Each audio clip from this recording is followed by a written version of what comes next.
to fill the vacancy for the Middlesex-Worcester State Senate seat. Our local cable channel will be airing the League's candidates forum, including the 3 contenders for this seat, Democratic, Republican, and unenrolled. We urge all citizens to take time to view this informative program and remind you to vote next Tuesday. Thank you. Thank you. I would point out that there is a white Plymouth Colt Massachusetts license 480-THR that is testing to see how long their battery will last. A white Plymouth Colt 480-THR.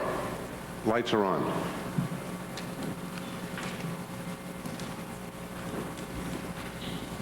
I recognize Mr. Kabikoff. Thank you, Mr. Moderator. In light of some information, some questions that have been raised today associated with Article 15, the Board of Selectmen have unanimously voted to move that Article 15, which was voted last night, be reconsidered tonight, in particular to discuss the pumper truck. Do I hear a second? Okay, let me explain to you how this works.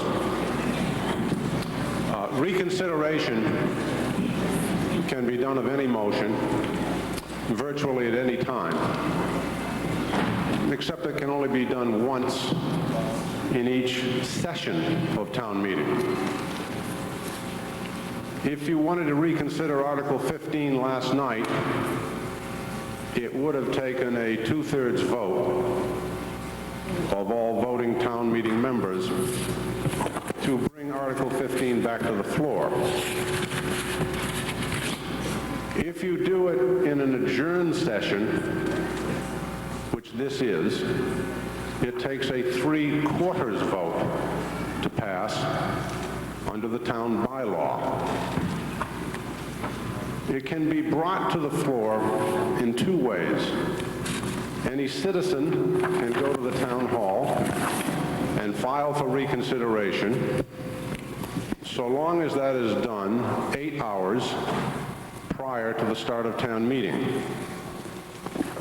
Since that was not done 8 hours prior to the start of town meeting, it could not be brought to you for reconsideration by a citizen if they wanted to do it this afternoon, let's say, until tomorrow night, and we may not be here tomorrow night. The town meeting potentially could finish tonight. However, according to our town bylaw, if the selectmen unanimously vote to ask for reconsideration, they can do this at any time, bypassing the 8-hour notification. And that is how you happen to be dealing with reconsideration at the moment. The selectmen have unanimously voted to bring this article back for reconsideration. Now, what happens is you will first discuss it. We will then discuss it just for a short period of time. We will vote it. It takes 3/4 of the people here voting to pass. If it does, we will be back discussing Article 15. If it doesn't get 3/4 vote, we'll move directly to the first article that you expected to deal with this evening. I would also, now I'll make another statement afterward. Let's get on with this. It's been moved and seconded. Mr. Kabikoff, to your motion.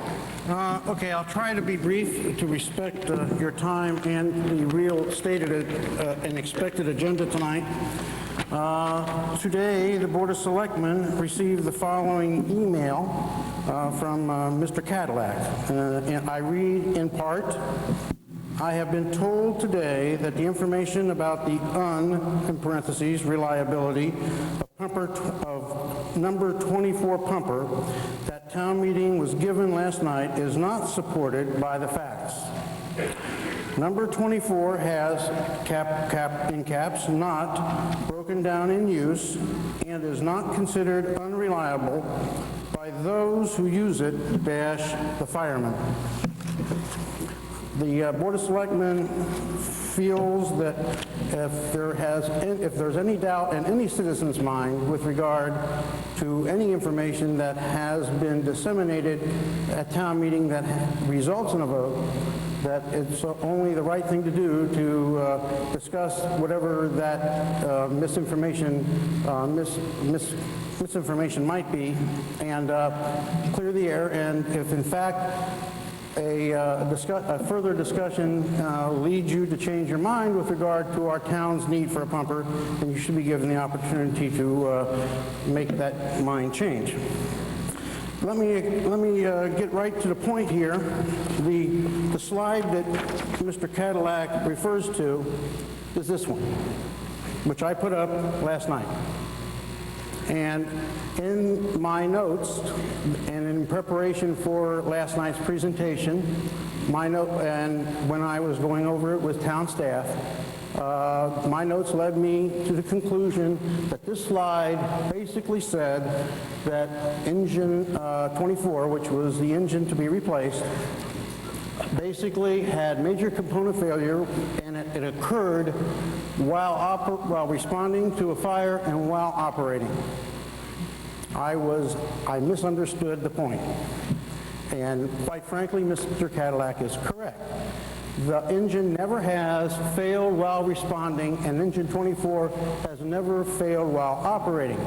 The point that the town staff was trying to get me to make was that the engine was in such, shall I say, danger of needing repair, that there was great fear on the part of the people on the staff that it could very well fail while responding and while operating, prospectively. Okay? That is basically one of the main sources for the point of order, as you might say, that I think Mr. Cadillac was bringing to our attention. Now, the assertion here is, had I said those words correctly, the vote may have changed, and that's in part why we're doing this, because in fact, if that is the case, had I said those words correctly, and that would have influenced your vote in a different way, then you now have an opportunity through this reconsideration to, in fact, reverse the vote. Just a couple quick points. You know, there's a lot of concern, not only at the town level, but even at more global levels about the integrity, I guess, of politicians. Let me just say that this is clearly and honestly an honest mistake. I did not mean, and nor did the town staff mean, in any way to mislead. Believe me or not. What we did do is we, in fact, asked the chief and the chief mechanic to give their opinions with regard to this whole situation, because when you go back and look at the tape, in the context that slide took place, it was bracketed on both sides by a discussion of the unreliability of engine 24. I put this up here just to show you that there are signatures there. Oh, you can read it. That was pretty slick. Oh. Well, then you can read it for yourself. It's a two-sentence letter that is jointly signed and is absolutely not coerced. And again, I hope you think we have enough integrity that when we say that, we're telling the truth. And it says, in my professional judgment as fire chief, not replacing engine 24 at this town meeting will create a safety hazard for the citizens. In my professional judgment as head mechanic, not replacing engine 24 at this town meeting will be result in an unreliable piece of fire safety apparatus. That goes to the notion that it is, in fact, a proper frontline piece of equipment. There There are other ancillary facts, which I'll just tangentially touch upon. Mr. Kabikoff, I think we don't want to launch into any Fine. debate regarding why this is a good move for the town. Right now, we're really just discussing whether or not we should reconsider this motion, and I think you've amply discussed why the board wants to do that. If you would like to make some other remark to the point of why the board wants to do that, please feel free to do so. I'm completed, Okay. Mr. Moderator. Mr. Miller. I have two questions. The first is for the town moderator. In terms of reconsidering, are we reconsidering this motion, or we have to reconsider it first, and then any amendments to that motion if the town so wanted to reconsider it? We're reconsidering the entire motion. Okay. Well, with that said, since not everyone here was here last night where we went through this debate, I just want to reiterate that the concern was that the FinCom had voted and tried to amend and was supported by others who amended this article to eliminate the pumper. If you look in your town warrants, you'll find that there are several items in this particular warrant article, but it was the pumper in particular. And what incensed, if you will, some of the crowd was not only perhaps the misperception that Mr. Kabikoff has just referred to in his presentation, but as we pointed out in the Town Acton report on page 87, where the report is from the town, page 87, third paragraph on our apparatus and equipment, it says that the apparatus and equipment remain in good condition through the efforts of the maintenance officer and the mechanics of the Acton Highway Department. There were no apparent purchases or replacements during the course of the year. Replacement of first-line engine was requested and is hoped to purchase a new engine in '99 and dispose of our 1973 snorkel pumper, not the 1988 pumper that we now hear. The last sentence of this paragraph, during the latter part of the year, all of our pumpers were sent out to be tested, and some minor repairs were made to the pumps as a result of this testing. Mr. Miller, I think we're now launching into argument regarding the pumper. I think we only want to discuss whether or not you support reconsideration. I absolutely support reconsideration. I'll make my arguments if that passes. Thank you. Mr. Lewis. Steve Lewis, Carlton Drive. Could you put the letter back up again from the fire chief, please? Yes, sir.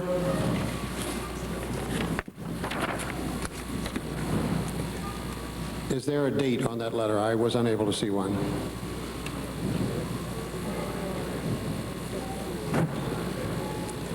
Is that today's date? Yes, sir. What were the circumstances under which that letter was prepared? In other words, why was that prepared today? I will tell you. We had Mr. Cadillac's email. We were basically, we had made a decision that we were probably going to respond to it. I say probably because at that point the board had not unanimously voted. And that his assertion was twofold. One, that there were facts that were incorrect with regard to the slide I showed you. And the second assertion was that the pumper was, in fact, per the fireman, a safe piece of equipment, safe and reliable. So we basically, in the beginning of my remarks, attacked the first piece with regard to the facts. Now we're trying to get to the safe and reliable part, which was an unidentified source. So we couldn't go to the source. If you read, I can read you his email again. He doesn't say who it is. It's dash the fireman. So we called in the chief mechanic and the fire chief. Honest to God, we put them in a room and we said, we want you to come up with a statement that you feel comfortable with associated with the safety and reliability of pump 24. And for Pete's sakes, don't, tell the truth, be forthcoming and honest. And that's what we got. So the fire chief today was asked by the Board of Selectmen to prepare this letter? Town manager. Town manager asked him to prepare this letter? No, asked... No intimidation? No. Asked to render an opinion. No, we're not too concerned about that at this moment. We'll take care of intimidation later, Mr. Lewis. Mr. Cadillac. Mr. Moderator, is the Finance Committee going to speak to the motion to reconsider? Mr. Prendeville will speak. Finance Committee unanimously recommends.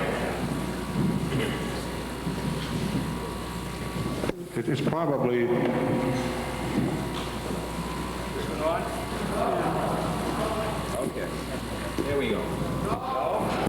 We have an inactive mic. The Finance Committee unanimously voted, they said. Mr. Prendeville said. Finance Committee unanimously recommends reconsideration of this article. I will limit my comments very briefly to the motion to reconsider. It's very difficult to get three-quarters, I realize, and I hope the people here will do so we can get to the substance of this and get it done, and I hope we'll move on with it rather quickly. Thank you. Anyone else? Lady at the side microphone. Julia Miles, 138 Prospect Street. Was the fire chief also asked to speak to the discrepancy between the annual report and his letter? Yes, Mr. Moderator. Mr. Kabikoff. Sorry. You've done very well so far tonight. Very, very well. I'm trying. Goodness knows I'm trying. Yes, actually, the response to Mr. Miller's reading of the town report is that it makes our case. It does not make our case. So let me read the two salient sentences. The one sentence reads, a replacement. Actually, I could put this on the screen. I underlined them in pencil. It's not a real professional job, but it says a replacement of a first-line engine was requested, and it is hoped to purchase a new engine in 1999 to dispose of our 73 snorkel pumper. That is a combination action, not exactly very clear and easy to understand, but the proposal in that sentence is that a first-line engine be replaced and the 73 snorkel pumper be disposed of. That's precisely what we're suggesting to do. And we also have a letter that came with the fire chief's request in the budget book that says essentially the same thing. One can debate as to whether or not it's clear that that was the intent, but believe me, that was the intent. I think we should vote on the motion for reconsideration now, and so we will do that. It requires three-quarters to pass, as you've heard. It is hard to do that by voice, but let us try it. All in favor of the motion to reconsider, say aye. Aye. Opposed, say nay. Nay. Would all in favor please stand?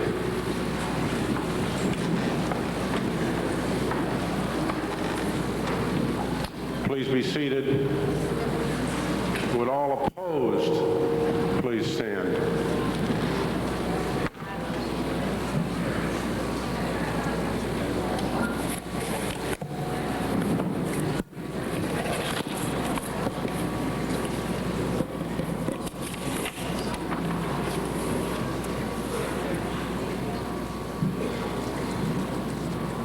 I would say the motion has failed.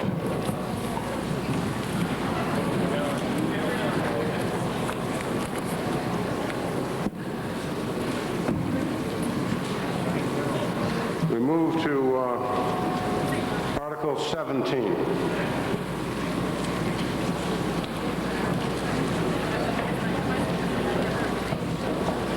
Elderly tax relief. Excuse me. This is a fairly long motion. It's a resolution. Let me read it. Mr. Hunter moves that the following resolution be adopted. Whereas the citizens of Acton recognize that many of its senior citizens are experiencing economic hardship and cannot afford to pay what would otherwise be their full and fair share of real estate taxes, and whereas the Board of Assessors is empowered under Massachusetts General Law, Chapter 59, Section 5, Clause 18, in certain circumstances to grant real estate tax abatements to taxpayers experiencing financial hardship. Now therefore be it resolved that the citizens of Acton urge and recommend that the Board of Assessors grant Clause 18 hardship abatements to deserving senior citizens for whom the payment of their full real estate tax bill would deprive them of sufficient income to maintain their reasonably established quality of life in Acton. Do I hear a second? It's been moved and seconded. Mr. Hunter to the resolution. Mr. Moderator, with your prior permission, Mr. Ashton's going to make an overview of this and the subsequent 4 articles very briefly, then I'll speak to the motion. Fine. Mr. Ashton. Thank you, Mr. Moderator, and I will try to be as brief as possible. I'm pleased to be here this evening to discuss various initiatives relating to senior tax relief and what we can do to try and help seniors in this town who are increasingly finding it difficult to make ends meet, including the payment of property taxes. Before Mr. Hunter and I discuss the individual articles, I'd like to give a very brief overview about the Senior Tax Relief Committee, and also briefly introduce the chairman of the Board of Assessors, as well as the assessor, and they will, although I had intended for them to speak briefly, I think I will just introduce them and encourage people who have questions about anything we talk about with regard to relief to contact them. Last fall, the Board of Selectmen established the Senior Tax Relief Committee as an advisory committee in response to concerns expressed by many people in town, both old and young, that rising property taxes were driving many of our senior citizens out of town.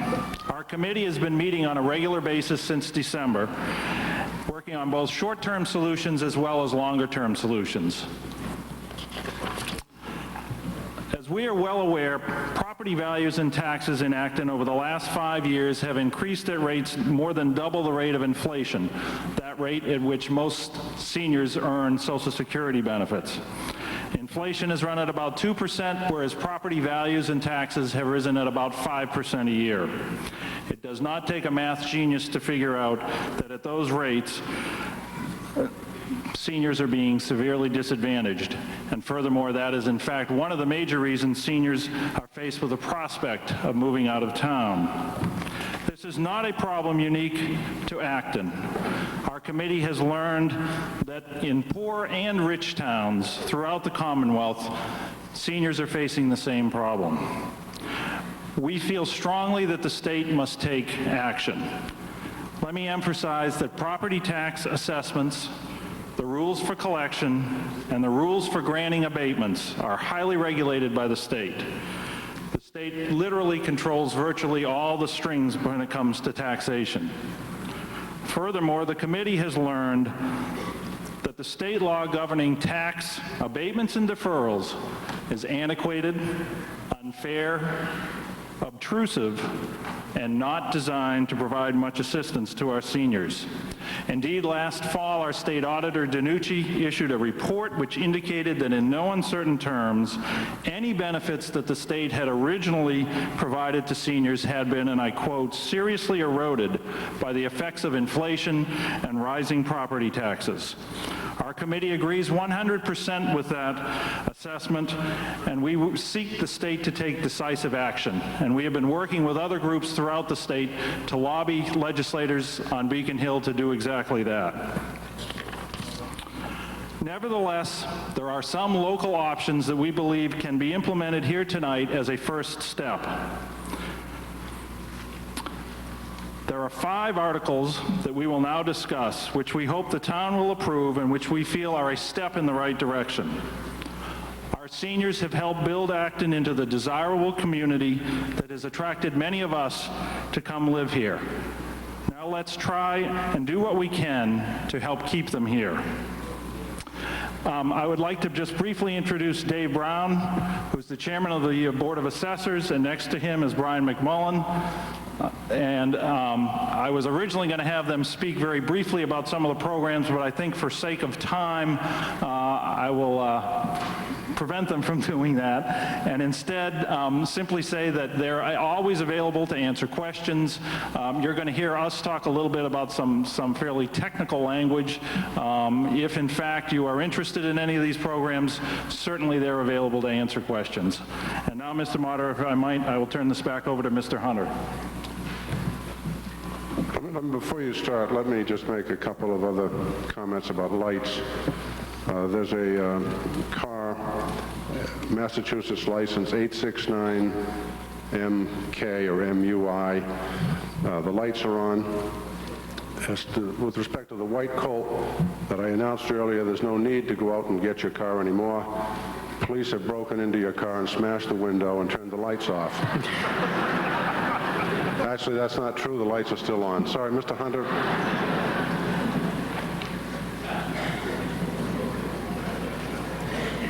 Mr. Hunter, you have the floor. Ladies and gentlemen, Article 17, which is now before you, is a non-binding resolution which is essentially submitted just to give the community an opportunity to endorse the most general of the state provisions that is provided for exemptions from real estate property tax by those who, by reason of age, infirmity, and poverty, in judgment of the Board of Assessors, are unable to fully contribute to the public charge. The code that we have from the Great and General Court is filled with what I call Uncle Charlie provisions, little things like if you're 75 and you lived in town 15 years and your hair is gray, my Uncle Charlie can get a tax relief. There are very few provisions, as Mr. Ashton mentioned, that are of general application. This is perhaps the most general. The motion that is offered for two reasons. One, to give you an opportunity to agree that exemptions are an appropriate thing, because one of our ethics, particularly those hard-ribbed New Englanders who have lived here all their lives, is that they don't think it's appropriate, even in extreme cases, to seek relief. There is a reluctance to do so. We would like you to say publicly that it is appropriate when the circumstances are appropriate. The other is to simply tell the Board of Assessors the same thing, and the third, really three reasons, I said two, but like a lawyer I always thought of something else. The third reason basically is to publicize this relief in the most public forum that we have, which is town meeting. Now you may ask, are there people seeking relief under Clause 18? The legislature's taken all these things and swept them into one section, so you've got clauses that run up to about 60, I think. And the answer is yes. There are a small, limited number of people who have applied and do regularly, I believe, apply for this sort of relief. It is, of course, all private and confidential. What happens when citizen A comes in and shows age, poverty, and infirmity and gets relief for all or a portion of their tax? This is the only exemption in the code that will allow an unlimited exemption. If the Board of Assessors, in their judgment, grants an exemption, of course, they don't pay that portion of the tax for that year. It's an annual thing, and that additional burden is spread out over all the rest of us who are paying the tax. We don't expect a great flood of seniors coming forward. We are trying, as I say, to publicize this provision and give you the opportunity to, in some people's eyes, legitimize it. I think I've set forth all the relevant facts in the article, in the summary under the article. I'll be happy to answer any questions. Thank you. Comments from the Finance Committee?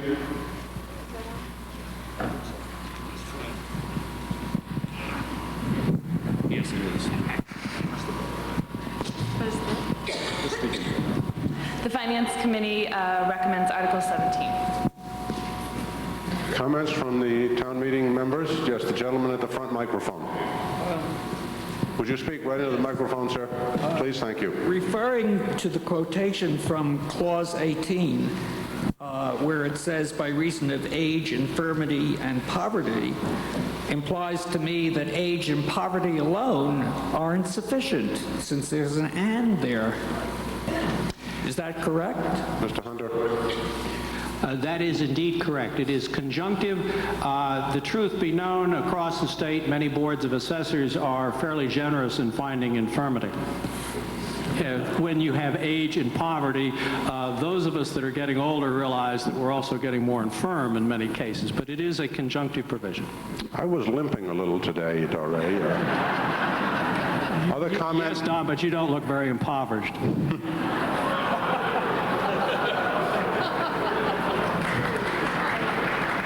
You know, I haven't had a raise in 20 years doing this, Doré.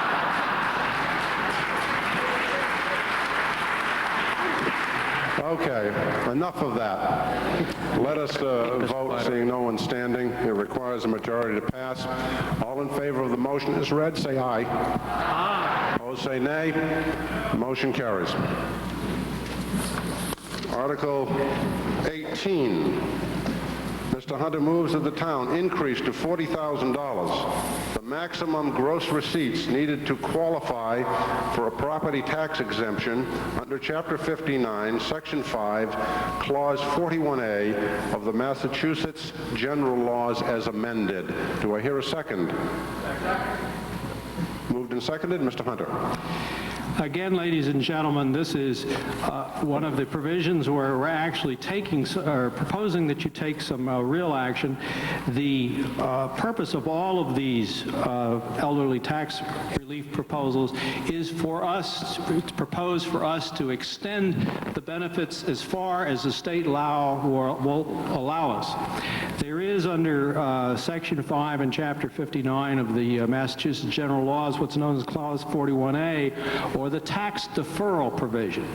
Now, one of the alternative forms of relief as alternative to using Clause 18, which we just discussed, and indeed Dave Brown, the chairman of the Board of Assessors, tells us is one of their first choices of preference, is a tax deferral proposal.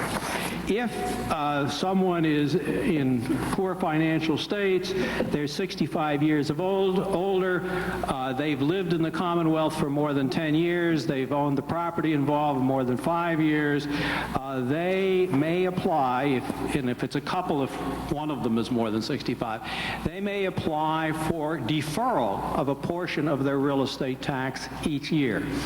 If the deferral, and the statute goes on for about a page and a half of very small text with the technicalities. If the exemption approval is granted, the portion of the tax involved is deferred. And it can be deferred until the death of the individual, or indeed if an agreement is entered into to continue it, indeed till the death of the surviving spouse. The amount of the tax that can be deferred may not accumulate to more than 50% of the value of the property, and the money is eventually recouped by the town, and 8% interest is added. Essentially, some people look on this as a sort of mortgaging the property to be paid off in part by their heirs, but it is an opportunity for a deserving senior to defer a portion of their tax and push it off into the future, and the town is eventually repaid with 8% interest. Now, one of the qualifications to come in and present your case to the Board of Assessors in that regard is, under state law, that you have no more gross income than $20,000, excluding any expenses for ordinary business, but not excluding any family and personal expenses. That statute, the $20,000 limitation, was enacted in 1974. The statute, however, contains a provision that says that you, the town meeting, may, if you wish, raise that threshold amount to a gross limit of $40,000, and we propose in 1999, $40,000 is a more relevant and appropriate threshold than the $20,000 the state decreed in 1974. And thus, this motion asks you simply to raise that maximum gross income qualification to the $40,000. And again, I'll be happy to answer any questions. Finance Committee? The Finance Committee recommends Article 18. From the town meeting members? Yes, Mr. Sawyer. Mr. Moderator, yes, Bill Sawyer, Spring Hill Road. DeRay, would you spend just a moment more explaining what gross receipts are?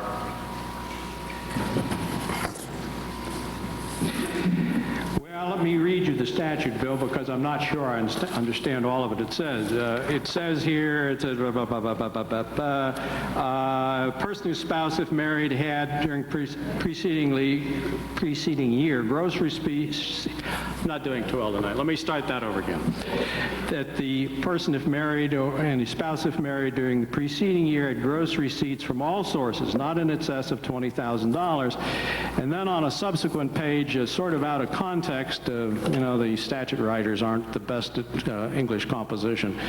It says, in computing the gross receipts of such an applicant or of such an applicant and his spouse, if married, ordinary business expenses and losses may be deducted, but not personal and family expenses.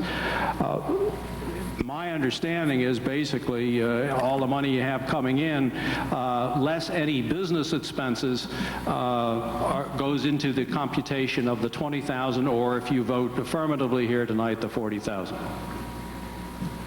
Other comment? Yes, the lady at the side microphone. Hello, thank you, Mr. Moderator. Abby Jones, 33 Spruce Street. I have a brief statement of support for all these senior tax relief articles, and I guess now would be a good time. Sure. To read it. This statement was unanimously approved by CARE, citizens of Acton and Boxborough Rallying for Education. CARE has urged support of these warrant articles. CARE supports these efforts to mitigate the impact of increasing taxes for those seniors least able to pay. With necessary and expected increases in school and town, building and operating costs, it is critical that these tax relief measures are in place. Let's care about the seniors in our community. They are our neighbors and our friends. Please join us in supporting these warrant articles with a yes vote. Thank you.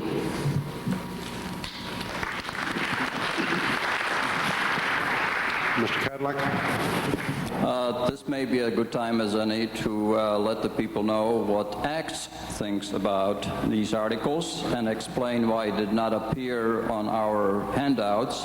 It's a very simple reason. It has no tax implications, no effect on the override, which was the focus of ACT's effort, as you will hear about later, and that is the reason why ACT as a group did not take a position formally, but obviously we support this. We also like to point out, as will be by others, that this will have a relatively minor effect to help quite a few of the people, those who eligible, which is a big question, and those who wish to participate in these programs, we of course support for them to do so, but we want to also dispel any sense that this in some way makes the problem of high taxes go away. Therefore, ACT obviously supports all of these articles, but wishes to be clear that this is not the solution to our high tax problems. Other comment? You ready to vote? I believe we are. All in favor of the motion as read, say aye. Aye. Opposed, say nay. The motion carries. Article 19.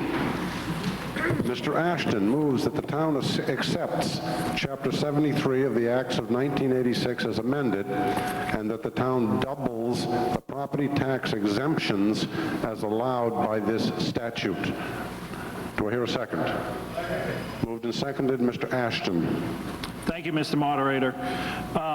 Unfortunately, we haven't had the primer that Dave Brown was going to give on all the different clauses, and we've heard DeRay, Mr. Hunter, talk a little bit about Clause 41A, which is a deferral relief item, if you will.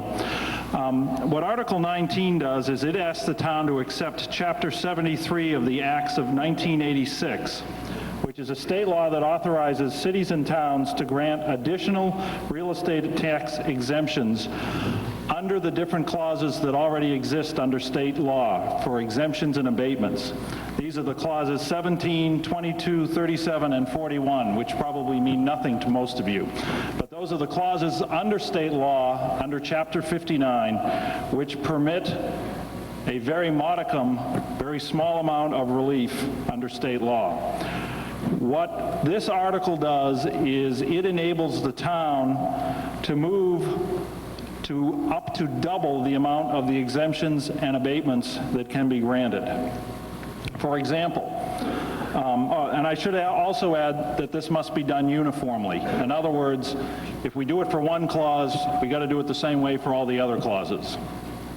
Currently, the state pays for the abatements and exemptions under these various clauses. To the extent that additional exemptions are granted under this article, the town must contribute the increased amount. This will come from the so-called overlay fund, which is a fund that we set aside each year to handle tax abatements and exemptions. As I noted earlier, the abatements and the exemptions under state law are very restrictive due to age, income, and net worth criteria. Indeed, last year, only 32 individuals in Acton qualified for what's called 41C relief. And other than veterans relief, that was the largest program for which any relief was granted. The state paid a total of $16,000 in 41C exemptions for residents in Acton last year. In addition, another restriction under Chapter 73, which is what is the subject of this article, is that an applicant cannot pay less in property taxes than what was paid in the preceding year. This means that essentially the amount that the town can contribute is indeed very small. In fact, it can only go up by the amount by which property taxes increase. Furthermore, the law mandates that this provision be approved by the town each year so that we will have an annual review of its impact both fiscally and in terms of its benefit for seniors and others. As you can see, the impact of enacting this article is relatively meager, but it is nevertheless something that we feel strongly should be done, and I would urge you to support it. Thank you, Mr. Moderator. From the Finance Committee, please. The Finance Committee recommends Article 19. From the town meeting members? I see no one standing, so we'll vote. All in favor of the motion as read, say aye. Aye. Opposed, say nay. Motion carries. We're getting a little feedback here. Yeah. This would be a good time before we move on to the next article for me to thank several people. Some of you have been in this auditorium before for town meetings. It is not nearly as comfortable, this gymnasium is not nearly as comfortable as the auditorium, but several people have worked very hard to make this as good as it can be for you, and I think they've done a fine job. The visuals are quite clear, I believe. The sound, while not perfect, is audible, and I can even hear it tonight because we put in a new speaker. I would like to thank two people in particular, Gary Rhodes and Steve Deasy from the school department. Gary works in the town hall, of course, and Steve works for the school department, who spent a great deal of time and effort on your behalf. And I'd like to thank also Don Johnson and John Murray, who oversaw this project. They did a very good job, and thank you very much. I think it's working out quite well. Thank you.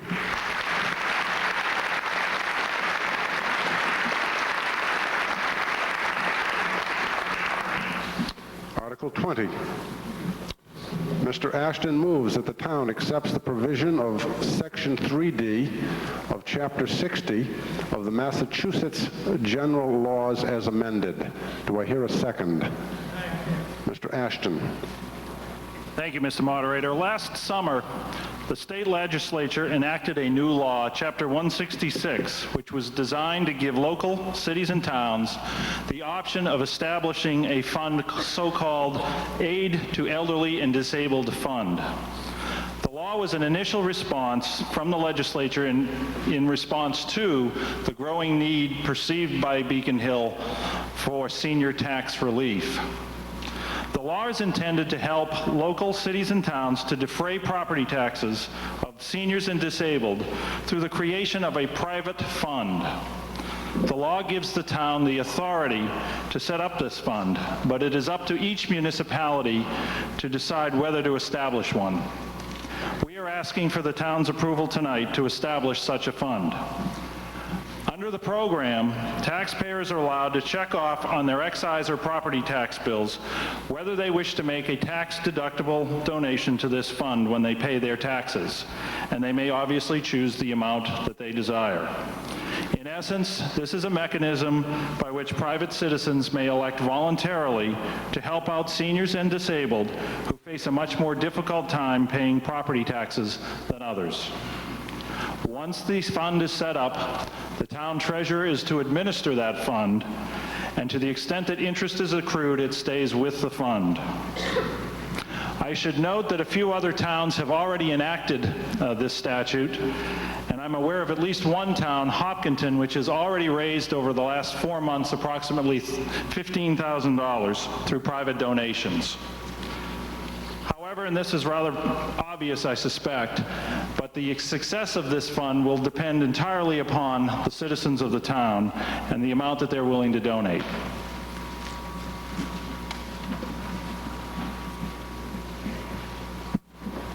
Chapter 166 also mandates that the Board of Selectmen appoint a taxation aid committee whose responsibility it is to administer this fund. The legislation also requires that this committee consist of 5 members, including the chairman of the Board of Assessors, the town treasurer, and 3 members at large appointed by the Board of Selectmen.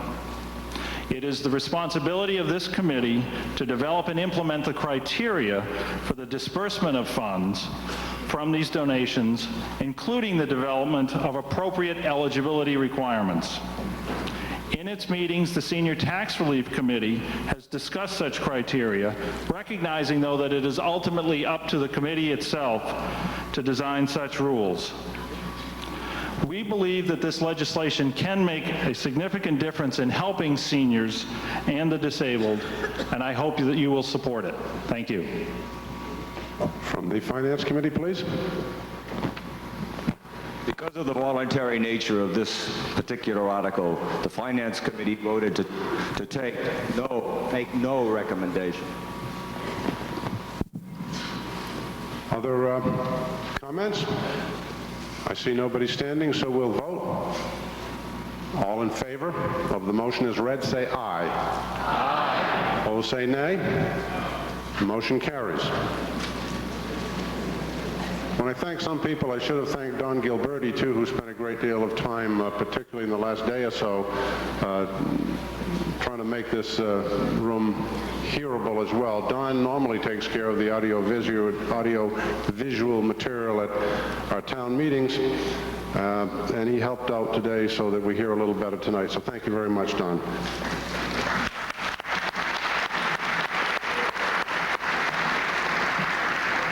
I wouldn't have given you any credit, but you're my neighbor, and you'd give me a hard time if I didn't. Article 21. Mr. Acton moves that the town authorize the Board of Selectmen to establish a senior citizen property tax work-off program, and the town manager is authorized to apply for and to expend gift and grant monies received for said purpose. Do I hear a second? Second. It's been moved and seconded. Mr. Acton. Thank you. This is a proposal from the Senior Tax Relief Committee to establish a so-called work-off program. Such a program would enable seniors to reduce property taxes in return for work for the town or the schools. Such a program can offer flexibility and efficiency in terms of staffing, and also provides greater involvement by interested seniors in town affairs while also giving them a break on their taxes. I must say that our committee did not come to the decision to set up this program lightly. And in fact, our discussions about this program were quite heated. In early January, we conducted a survey of other towns in Massachusetts to determine how prevalent such programs were and what other efforts were being taken for senior tax relief. We found that this program was used in the majority of towns that we surveyed, and the feedback that we got was that it was very favorably received. In fact, nearby towns such as Westford, Concord, Littleton, Sudbury, Bolton, and Chelmsford all have pioneered work-off programs over the last 4 years. For example, in Westford, seniors work for the town performing data entry and filing. In the library, they work in the circulation and shelving departments. And in other towns, seniors work for the recreation department and the schools. In addition, members of our committee also discussed such a program with seniors in Acton and have generally received quite positive feedback about such a program. Many seniors have commented that they do not want a handout and want the opportunity to contribute in a positive way to the town in return for a break on their taxes. Others have offered dissenting opinions that such a program is demeaning and constitutes slave labor, if you will. But remember that this program is strictly voluntary, and even if you believe such a program is not worthwhile, there are others who feel differently, who feel this program is worthwhile and can make a significant difference for them.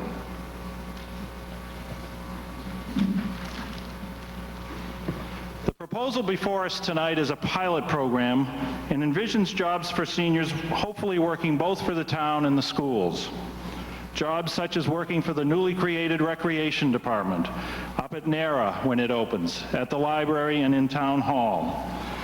We expect town departments to develop a list of appropriate jobs and then match interests with jobs. Pending approval of this plan, we will develop specific eligibility requirements in consultation with the Taxation Aid Committee, the Council on Aging, and the town administration. Therefore, we hope that this qualifications and eligibility rules will be consistent with the other rules that we implement for the other programs. The Council on Aging has agreed to act as a clearinghouse for applications in much the same manner in which the Volunteer Coordinating Committee does for applications to volunteer town boards. Let me emphasize that this first-year proposal is a pilot program only. We want to see if the program works, whether we get sufficient interest, and whether it has positive benefits both for the town and for seniors. As a result, we anticipate in the first year we will only accept 15 seniors.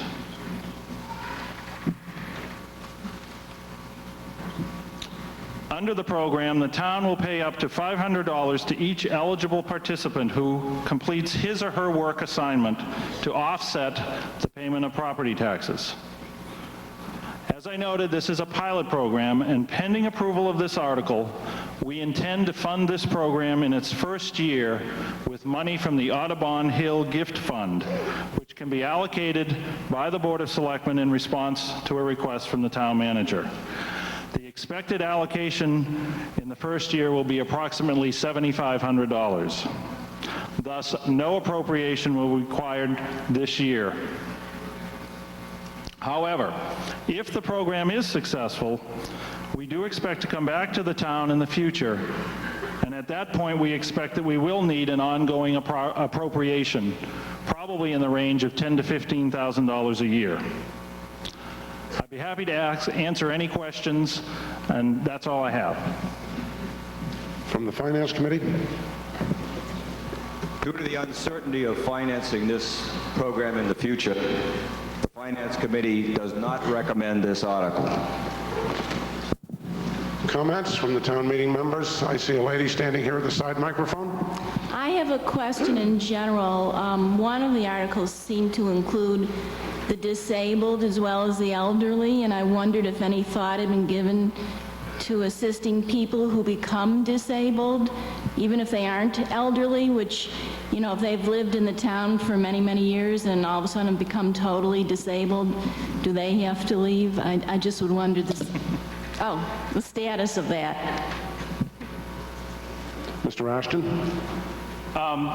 The Chapter 166, I think Article 19 that we just approved, does in fact include the disabled, and the definition of disabled in that is, I believe, the same as the state law for the other clauses, so that in fact a number of these do provide relief for disabled. In our discussions about the work program, we also sought to include disabled to the extent that they were interested and willing and able to in fact perform some of the jobs that we described. And the disabled includes under the age of 65 as well? Yes, it would. Okay, thank you. The gentleman at the side microphone. George Johnston, 12 Billings Street. Is it expectable that the wage to be paid under this program would match or exceed minimum wage? We expect that it will, and in fact, in the discussions we've had thus far, is we expect that the wage will probably vary with the type of job that is being offered. But we would expect that there would be a minimum amount of hours required, probably on the order of at least 50 to 75 hours to meet the $500 requirement. Mr. Lewis? Yes, the question I have is sort of like this. Is it possible for us to go ahead with the pilot program, which does not require financing by the town, and then come back to the town meeting after this has been completed and evaluated to determine that it is something that we wish the town to participate in? Or is this a we're voting both of these things tonight? Mr. Acton? I think exactly what we're proposing is your first suggestion, that this is in fact a pilot program, and that were we to continue the program next year, we would come back either for appropriation or suggest that we would use gift money again. But I think if the program works well, I think we will then come back to the town for an appropriation. Gentleman at the back. Try it again, sir. Arthur Patterson, Great Road. With all these wonderful things that these articles are doing for the elderly, I was wondering if perhaps they'd throw in health insurance along with it and make it a little more.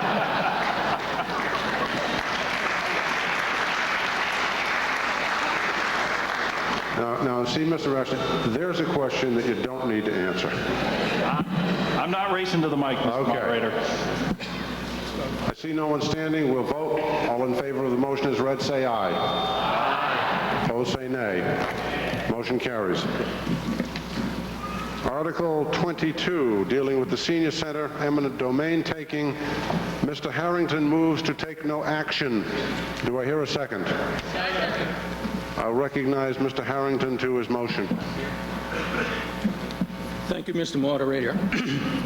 I'm Walter Harrington. I live at 40 Brewster Lane in Audubon Hill, and I'm speaking tonight as a representative of the people in the Audubon Hill condominium who placed this article on the warrant. In the past week, it has become apparent that there are technical problems related to the proposed eminent domain taking that require actions that cannot be resolved at this town meeting. The selectmen and the Audubon Hill community have agreed to work together to resolve these problems and come back to the town meeting at a later date with a package that could be accepted. We therefore ask the town meeting to take no action on Article 22. Thank you, Mr. Moderator. Any comments from either of the boards? Mr. Kabikoff. The Board of Selectmen recommend that we take concur that we should take no action. And the Finance Committee? Mr. Johnston. The Finance Committee recommends that we take no action. Other comment? Seeing no one standing, we'll vote. All in favor, please say aye. Aye. Opposed, say nay. Motion carries unanimously. We'll now move on to the main subject for the night, for sure, the school budgets. I'm going to give some instruction here while the school committee moves up. I'm going to go with pro and con microphones to make sure the debate is balanced. And if you're in favor of the motions for the several articles that the school will be dealing with, and I'll do this with all school articles, I'd ask you to speak from the microphones on my right side, the microphone in the back, the microphone at the side, and the microphone in the back, in the middle. The con microphones will be the microphone in the front, in the middle, and the two microphones on my left. So if you're opposed to the articles, you'll speak on this side or in the front. If you're in favor, you'll speak on this side or in the back. And what I'm going to do is try to balance the debate, taking one from the pro side and one from the con side. Now, what if you have a question? If it's really a question, and it isn't a disguised debate, you can go to any microphone. However, if I catch you disguising a debate, you will be chastised. So go to any microphone if you have a question. Also would remind you, you're pointing at the time, sir? Well, I don't know what that means. It's 8 o'clock if you wanted to know. The big hand is on.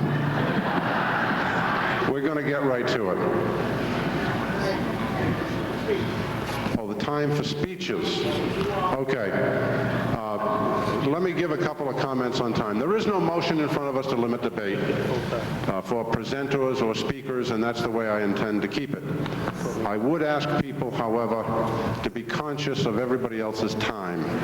Keep the debate as short as you can, as to the point as you can, and it is helpful if people would make new points. If the same point has been made several times, probably isn't necessary for a person to get up and rehash points that are already made. I would also caution people that these next several articles, you all know, are quite controversial. It is certainly fine if we disagree with each other, but it is not fine if we do that in a disagreeable fashion. So we try to keep the acrimony down and the debate at a high plane. And I'm sure we can do that. So we'll move right into Article 23. Listen carefully to the numbers because they may be somewhat different from what you think. Mr. Liberty moves that the Acton Public School budget for the period July 1st, 1999 to June 30th, 2000 in the amount of $14,818,818 be raised and appropriated in its entirety, provided that $620,824 of this appropriation is contingent upon the town voting to exempt said amount from the limitation on total taxes imposed by General Law, Chapter 59, subparagraph 21C, Proposition 2.5, so-called. Do I hear a second? Been moved and seconded. Mr. Liberty, to your motion. Thank you, Mr. Moderator, and good evening. Before I begin, I'd like to introduce the school committee, beginning with Lee Stuntz next to me, and newly elected Marianne Ashton. Next to Marianne is Mike Coppolino, Pam Harding-Barrett, Mike Scanlon, Assistant Superintendent Bill Ryan, and over here next to Lee's is Superintendent Dr. Zimmerman. Excuse me, Mr. Liberty, let me ask you a question before you begin. Is it possible that some people at this table who are not residents of this town will be speaking? Yes, sir. I was going to ask at the moment, but if we can handle it now. Dr. Zimmerman is not a resident, and we would like for her to be able to respond to questions. Normally, we do this by vote. In case it becomes desirable and necessary for Dr. Zimmerman to speak, I would ask you to vote on that up or down. All in favor of allowing Dr. Zimmerman, who is not a resident of this town, to speak at this town meeting, say aye. Opposed, say no. The motion is carried unanimously. Okay? I consider that a very good start. We'll see if we can keep that record. Your support as a town over the years has been key in creating some of the finest schools in the Commonwealth. They are a reflection of our community. We have a right to be proud of the work we've done together as a town. This year's budget is $14,818,818, up 8.3% from fiscal year 1999. I sat in the audience last night and I wondered, as perhaps some of you did, if this town can get by without an override, why can't the schools? The answer in a word is enrollment. Not only are we building more homes, but existing homes are being regenerated with new families. The town's enrollment study shows that enrollment is growing considerably faster than the town as a whole. Okay then, why can't we operate the schools like a business? After all, every business must limit its expenses to its revenues. Why can't the schools? Unfortunately, unlike a business, we cannot turn students away when it becomes too expensive to educate them. The public schools are already feeling the crunch from 6 years of rapid growth in enrollment, and we are not yet at the peak. Unlike a business, we cannot focus our efforts on our least expensive consumers. In the past decade, the cost of state-mandated special education has been rising far faster than the cost of regular education, even as enrollment climbs. The effect of rising enrollment and more money spent on special education is that regular education is lagging behind. By 1998, we had slipped 12%. We're not increasing services, we're reducing support year after year. There's an idea which came up in a joint meeting of the Selectmen, the Finance Committee, and the School Committee. What if we just made our schools a little less terrific? Could we slow down the growth in enrollment? Here's the consensus we arrived at after exploring this for a few hours. If we make the schools less attractive, perhaps some folks will be deterred from coming here. Housing sales will fall off and so prices will drop. The effect will be to make Acton attractive to parents who have less to spend. The experience of other towns shows we'll get just as many students, but as property values come down, our tax base will shrink. Our schools will have to cut back, again bringing down the value of our homes in a cycle leading not to lower enrollment, but to higher tax rates. The bottom line, we all agreed, was you simply cannot solve enrollment by gutting the schools.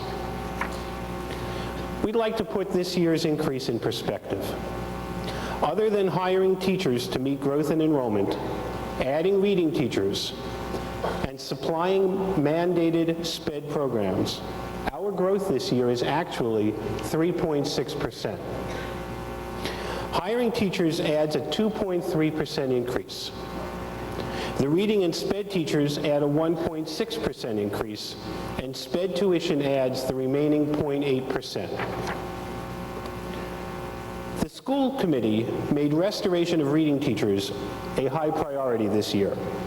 It is our hope that providing assistance with reading at the early grades may help us avoid the need for SPED intervention down the road. We have restored one reading teacher at each of the elementary schools. It's the right thing to do, and it's fiscally prudent. 5 years ago, we added first grade classes at Merriam and Douglas. This year, those children are in 6th grade, and we'll add a 5-6 at Merriam and a 6th grade at Douglas to accommodate them. The school committee remains committed to class size guidelines. We are responding to the growth in enrollment by hiring an additional 2 full-time equivalents for 2 new kindergartens and 1 new first grade. We are also adding the art, music, and phys ed teachers needed for these classes and 1.2 FTEs for mandated SPED. In addition, we will be hiring assistants to help manage lunch and recess as a health and safety issue, as well as for ESL, classroom, SPED, and kindergarten. Because the classroom assistants are being hired specifically to help manage overcrowded classes, we anticipate a reduction in this expense as class size falls towards guidelines in coming years. In addition to paying for new teachers, this year's budget provides for reading specialists, a SPED teacher, and a psychologist who were paid for last year by reallocation and from grants. This year, those costs are in the budget, and we've eliminated the programs which funded them last year. It is unmistakable. Salaries represent the overwhelming majority of the budget.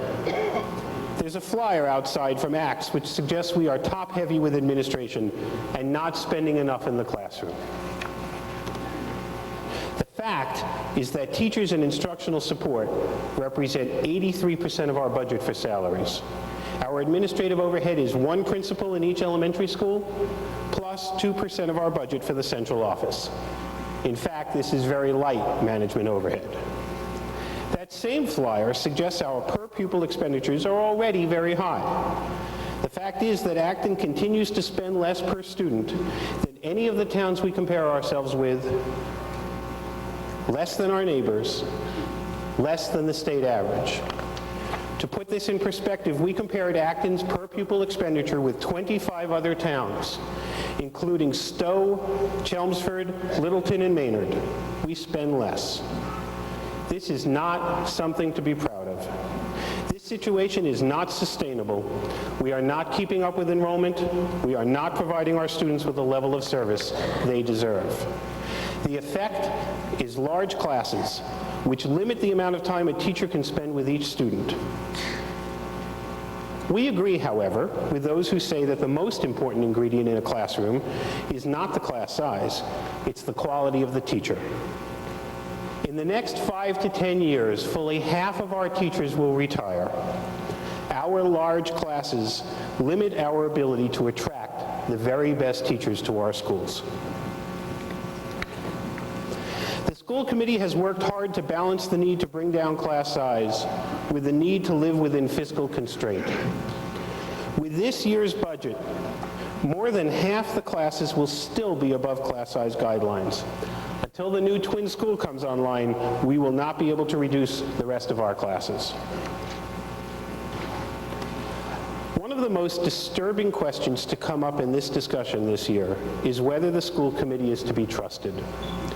Perhaps it's just the modern political climate, but we're not politicians. We are your neighbors. We are parents who'd rather be home with our families, but we spend our evenings struggling with this budget because we think it's important to find the right balance between saving money and funding program for the schools. Now, on a personal note, I spent time this week preparing for this presentation by walking with my dog on the trails near my home and reflecting on how the schools fit in with the other services this town offers. I know that the three most important things a town can provide are police, fire, and schools, but also that marked trails and recreation areas and libraries are critically important to the quality of life in Acton. This school budget is an important part, but only a part of our town, which is why we work hard to contain costs. We began our work last October by setting and reviewing guidelines and priorities. The administration made cuts to the budget. The school committee reviewed the budget line by line and made 2 subsequent rounds of cuts in a dedicated effort to ensure that this was the leanest and most fiscally responsible budget consistent with our educational priorities. It has been suggested that if we had only planned ahead, this override could have been avoided. We've known about the enrollment crunch for at least a decade, and we've been predicting this override for at least 3 years.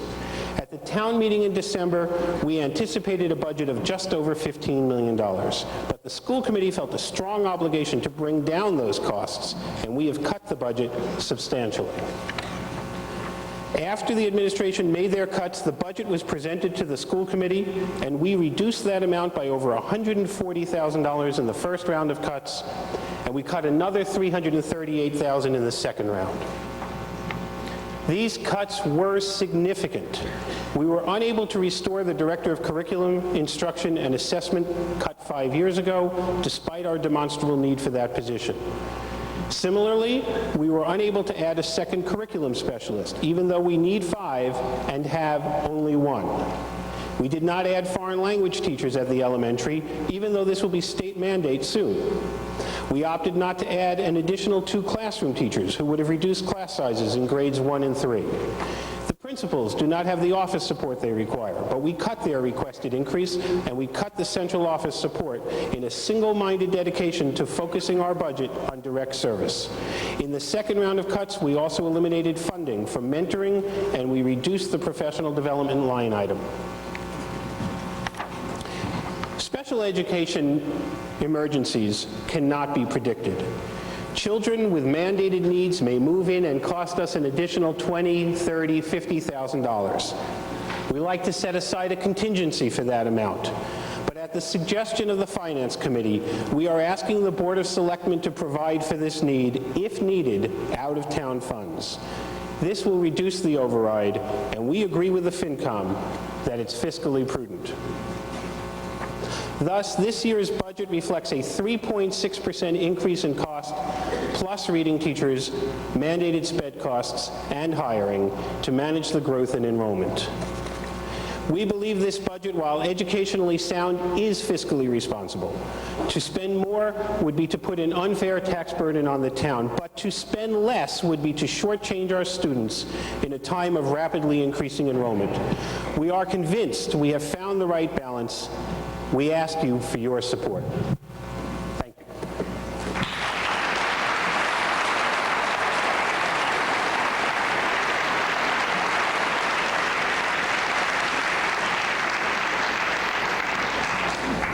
We'll now hear from the Board of Selectmen, Mr. Acton.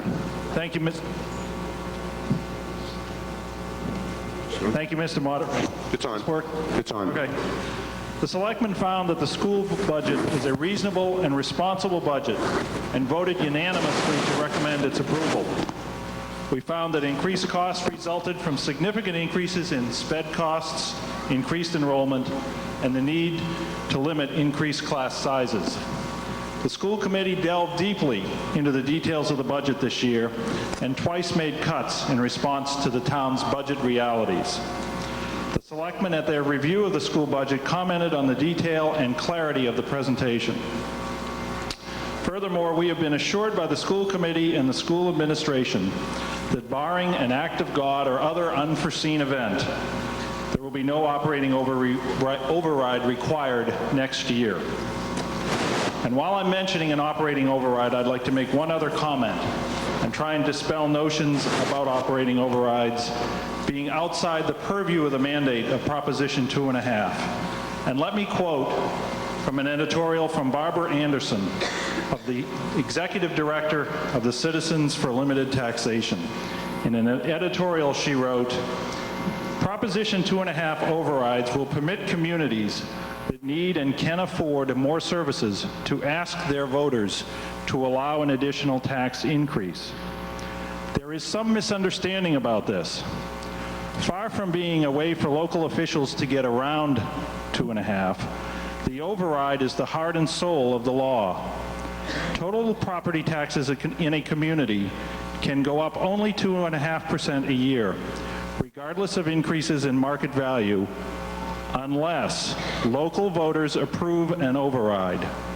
This essential provision gives citizens complete control over their tax rate." Thank you, Mr. Moderator. From the Finance Committee. The Finance Committee was of several minds on this particular budget. The only one that had a majority position was not to recommend it, but we will have no alternative proposal to put before you, so we will not issue any amendments. All right, it is now open to the town meeting members to speak. Gentleman at the back.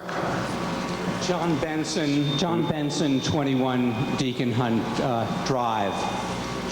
I am the father of two boys in the system, an 8th grader at the junior high school and a 5th grader at the Gate School.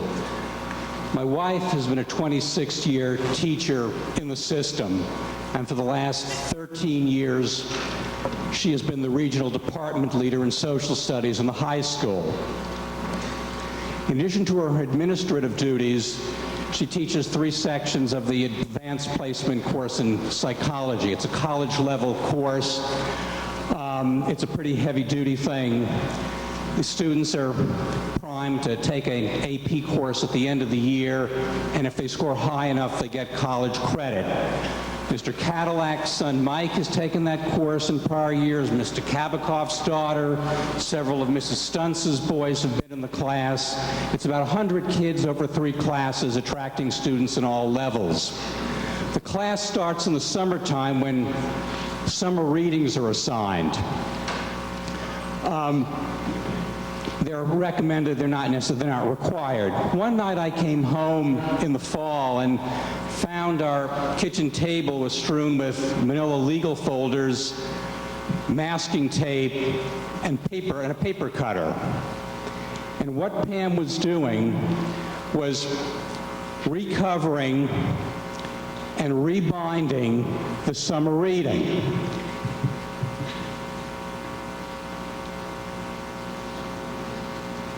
This is Acton Education, 1998, 1999. Budgets are squeezed, resources are stretched to offset competing needs brought on by greater enrollment. This particular book, it's a 1974 printing. It cost $1.50. This book today costs $10. Textbooks that we see in the high school cost $55. Many books, to your surprise, are bought, the new books are used books. On the elementary level, each of these schools, our 5 elementary schools, raise between $30,000 and $50,000 annually, not for enrichment programs, but just to keep the ship afloat. Paper, supplies, an extra aid that the budget can't work in. That's where this is going. This really isn't right.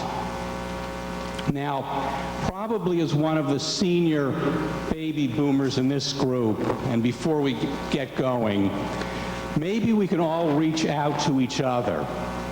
My contemporaries believe very passionately about schools and education for their children, just as passionately as the seniors in this room believe in the federally funded Medicare program. School funding and Medicare funding have come under some real hits and real criticism. They've been called budget busters and the like.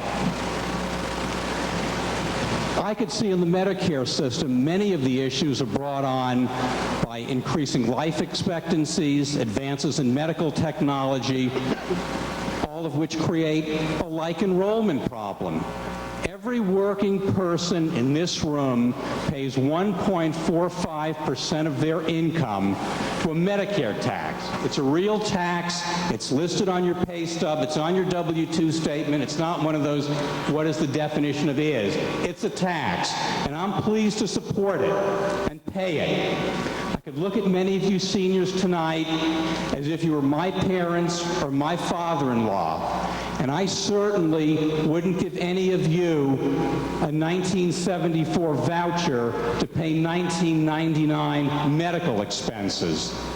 And I look to you to look at our kids as if they're your grandchildren and join us tonight in support of this budget and the regional budget, and let's do the right thing for this town. Thank you.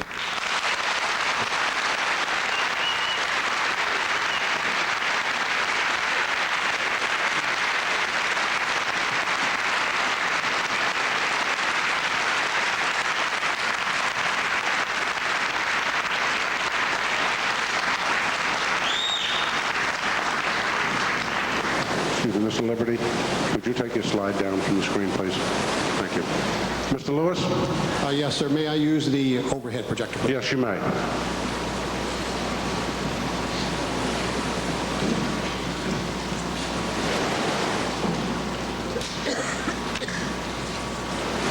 Mr. Lewis, it's my understanding you want to make a couple of remarks about several warrant articles. Is that correct? Is that correct, sir?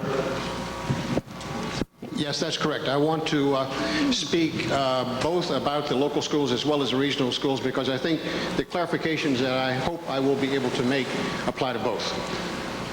Even though Article 23 is under debate, I'm going to let you make some very brief remarks that transcend a couple of articles, if you'd like. Go ahead. Thank you, sir. I want to take, hopefully, no more than 5 minutes to talk about something that really is very complicated, and what I want to do is try to make it as clear and simple as I possibly can. And this is the question of per pupil expenditures. We've seen a great deal about that over the past year or so in comparing schools with other schools in terms of per pupil expenditures, and what does this mean? And does this mean that we must spend more money because we're not in good comparison with other towns? Now, all of the data that is used by everyone who does this comes from the state. There's a fellow there by the name of Roger Hatch, and his job is to put together these numbers all the time, all day, every day, all year. And he has many, many different tables and files and databases that are used by everyone. The data includes, of course, data for towns, data for local schools, data for regional schools, data for vocational schools, and so it is, if one does not get a little bit immersed into it, one can very easily make a mistake. Now, ACT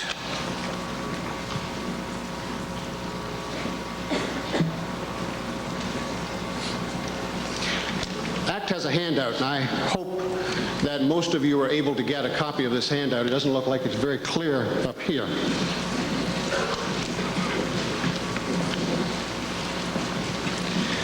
This handout deals with two subjects, both dealing with per pupil expenditures. It also has a quote in here from the state on one of the databases. It essentially says there is one database that really, and I spoke with him extensively about this over the past 2 weeks, so much so that I think he and I are now becoming friends. There's one database that is used to compare towns, and it's called the integrated. Excuse me, Mr. Lewis. Yes. Mr. Prendeville says that if you wish, he can blow up part of the presentation so it can be seen better, if you want him to do that. Yes, indeed. You have to move the slide. Okay, I want to move it down here. Move it up.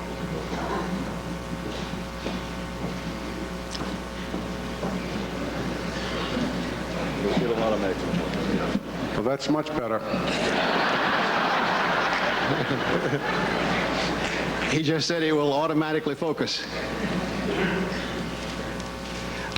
Thanks, John. Those top words on that, for those of you that have this handout, essentially say that integrated database is the one that's used to compare towns with each other, because that's the taxpayer's file. It is, that integrated file is essentially all of the money that this town spends to educate children who live in this town. So it doesn't matter how that child is educated, where that child is going to school. It says this is all of the money that you spend in this town on each child who lives in this town, and divided by the number of children who are in schools who live in this town, and that's the per pupil expenditure. And that is the one that should be used. Now, when you use that number, the Acton local schools and the high school and all the other means of educating our children, total integrated per pupil expenditures of $6,380 per student is more than the expenditure of 70% of all of the towns in Massachusetts.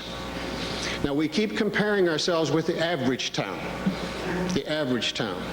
Now, it turns out for those of you who are statisticians, that it is a skewed distribution to the right, meaning that there are a lot of towns who spend a great deal of money, more than what Acton spends. For example, they include things like small towns like Ayr and Gayhead and Edgartown and Gosnold and Provincetown and others who spend twice as much as Acton spends. It includes cities like Boston and Cambridge and Waltham that spend twice as much as Acton. It includes the affluent towns like Lincoln and Manchester and Weston and Dover that spend twice as much as Acton. So those are the towns that spend more than Acton, a lot more than Acton. And it caused the average of all of the expenditures to go way up. So when you compare yourself with the average of those expenditures, it really isn't, it doesn't tell you what you really need to know. And what you really need to know, I think is more important, is how many towns or what percent of the towns are spending more, what percent are spending less. 70% are spending less in Acton, only 30%, actually it's 28%, are spending less. Not bad, not really bad. 30% are spending more. Thank you very much. Now, a recent issue of the Lamplighter had a similar table in it. Now, those numbers are different from the ones that I'm showing you here. And one of the reasons that those numbers came from a different file, and it's called the day file, I believe, or the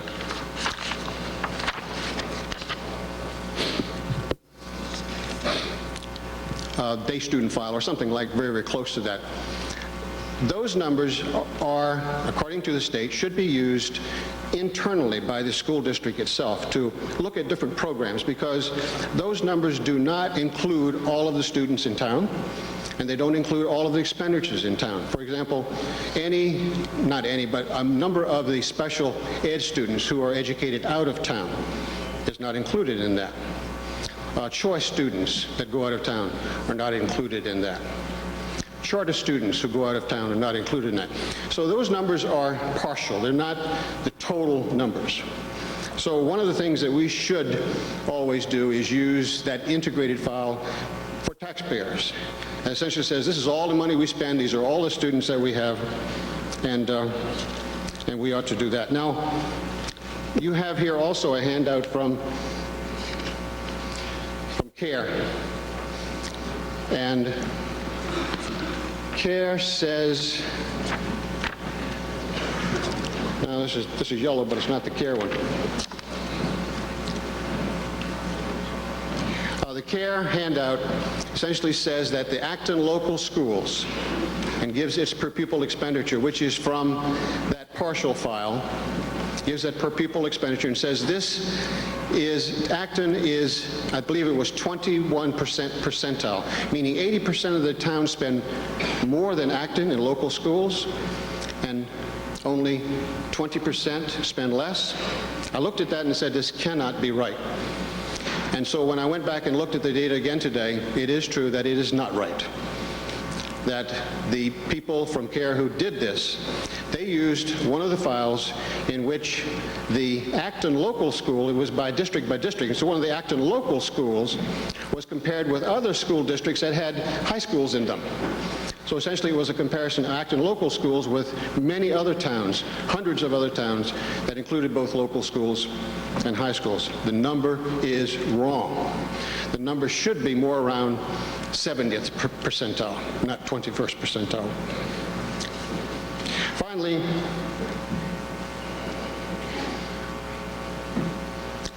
another set of data which is interesting when you go into the files is to look at two categories of expenditures. One is instructional, and the other is non-instructional. When you look on the left-hand side of this chart, you'll see here are some comparisons that Acton local schools spend 12% less than the state average in instructional, 10% less on principals, 12% less on teaching, 26% less on guidance, and 65% more on psychology. If you look at non-instructional, you'll see that Acton local schools spend 78% more in administration and 15% less in a couple of other categories. Now, I only included the major categories of expenses. There are others as well, like books and other that are smaller in quantity, but yet even more interesting in terms of how they're being spent.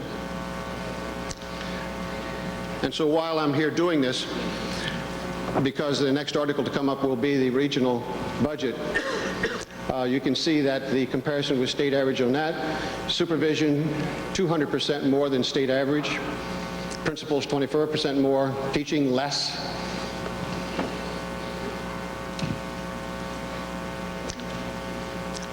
And finally, in the non-instructional category, administration 60% more, athletics 65% more, and so forth.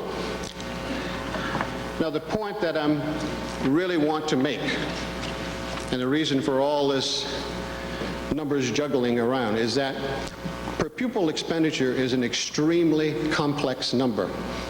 And depending on what one wants to show, one can make those numbers support that. Therefore, in my judgment, we should not be using this. If we do, we should use the integrated cost per pupil again, which shows that Acton schools are spending more money on our students than 72% of the communities in Massachusetts. Not bad.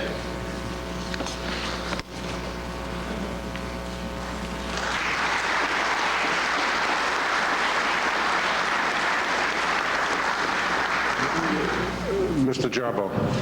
Thank you. Greg Jarbo, 5 Cherokee Road. One One of the things that's amazing about this debate is if we're going to start arguing over the numbers that we use versus the education for our children, then we really are down to the fundamentals. So if I am given two sets of numbers, and one set of numbers shows me the comparable communities that surround Acton, and the other one says there are 72% of the cities and towns in the state of Massachusetts that are below Acton, I have to weigh those two alternatives and come to the conclusion I don't live in 72% of the other cities and towns in Massachusetts. And when it came time to select a community to live in, I did not look at 100% of the communities. I was not moving to Gosnold. I was not moving to Cambridge. We moved to Acton back in 1978 because of the school system. And the comparable school systems that we evaluated at that time to make the choice between can we afford a home and will it have a good school system, so that we moved here even before we had kids, but we were trying to plan ahead. The trade-offs that we made were real, and the communities that we looked at were actually the ones that I saw on Mr. Liberty's list. Those were the nearby communities that were within commuting distance of the high-tech companies or the media companies that I worked for. And 20 years later, although I've changed jobs a couple times and worked at different high-tech companies, have found that Acton is a terrific place to commute from, up and down 495, down Route 2, to a variety of different jobs. So I've had no career limitations because I lived in Gosnold. I had no educational limitations because, my kids didn't find problems getting through the metal detectors at schools in some of the more urban cities. I didn't have the school system in Lawrence get decertified and have an impact on the education that I was hoping my kids would get. So there may be other places that spend a lot more, a lot less. I don't care. The communities that I looked at, the ones that had the quality of life that I wanted to enjoy, had affordable housing that I could purchase and own, and had a school system that would do what I came here for, include Acton and the surrounding towns. So if I were a rational human being, I hope I still am, the trade-offs that I made did not include anything west of Worcester.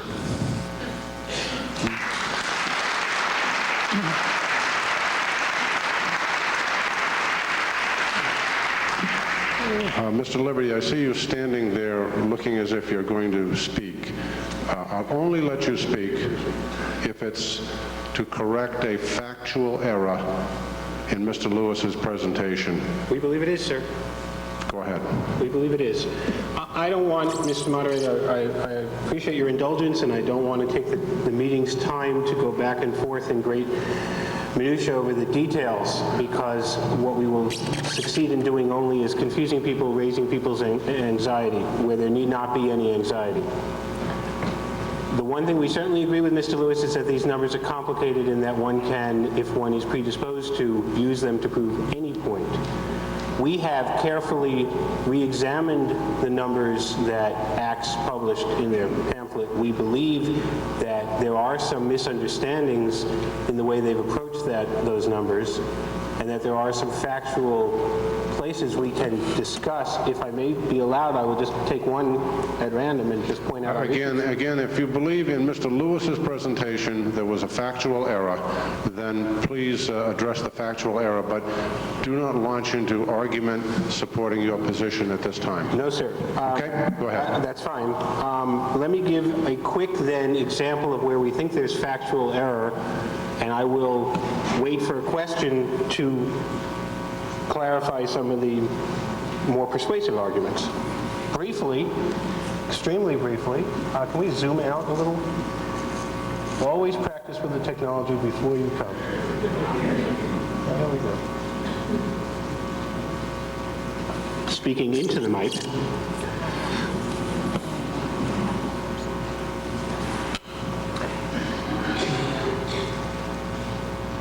This is an example of the numbers that ACTS has put forward.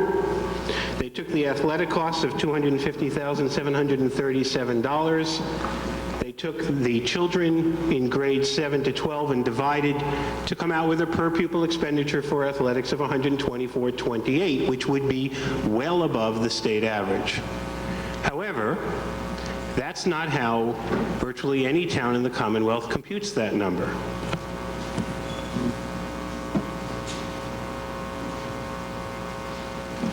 It may not make sense, it may be counterintuitive, it may not even be fair, but in fact the way every town computes that number is they divide by their K-12 population.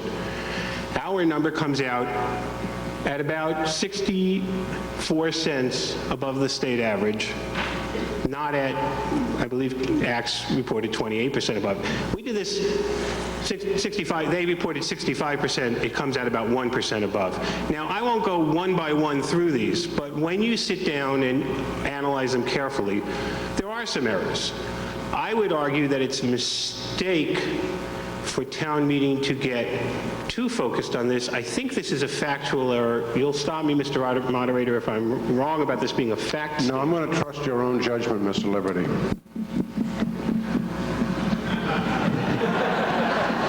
You're the only one here. Not really, not at all. I will say, let me say this. I look forward to an opportunity to explain why we talk about these numbers at all. I don't know if it's a factual error or a perceptual error, but I don't believe the reason we've put these on the table has been fully explored, sir. Let me see. I need to respond to I'm factual sorry. error because... No, you've had your chance. I'm not going to get in debates. No, Mr. Lewis, please sit down. I'm going to recognize Mr. Cadillac. Mr. Moderator, I would like to offer an amendment to the motion. Yes, go ahead, Mr. Cadillac. I move to delete the amount in the original motion of $14,818,818 and insert in its place the amount of $14,234,737, and further, to delete all the words after, quote, in its entirety, and to place a period after the word entirety. To briefly explain, we're changing the amount and removing the need for the contingent provision for the override. Let me... would you like a copy? Yes, I'd like a copy, please.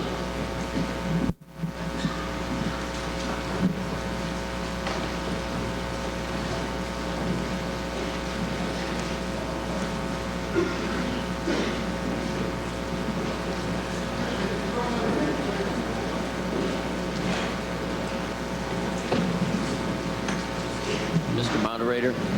Yeah, where are we? Mr. Moderator? Could you read the motion again, please? Yes. I'll have Mr. Cadillac read it. Thank you. Mr. Cadillac.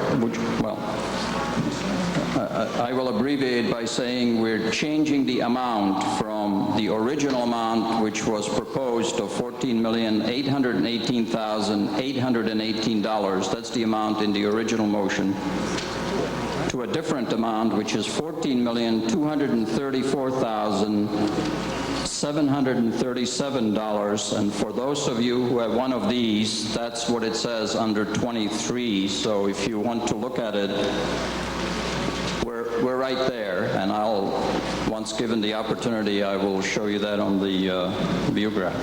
Yes, go ahead. And to finish the question, the original motion had in it a provision to lower the proposed original amount by $620,824, to paraphrase, if the override is not approved. The amendment removes that provision because it would not be needed. I don't know if that answers your question. Specifically, the dollar figure is changed to $14,234,737, and the motion ends after the word in its entirety. So we have deleted the last part of the motion. The motion is correct. is clearly stated. Do I hear a second? Second. It's been moved and seconded. Mr. Cadillac, to your amendment. May I use the view graph, sir? Yes, sir. Thank you.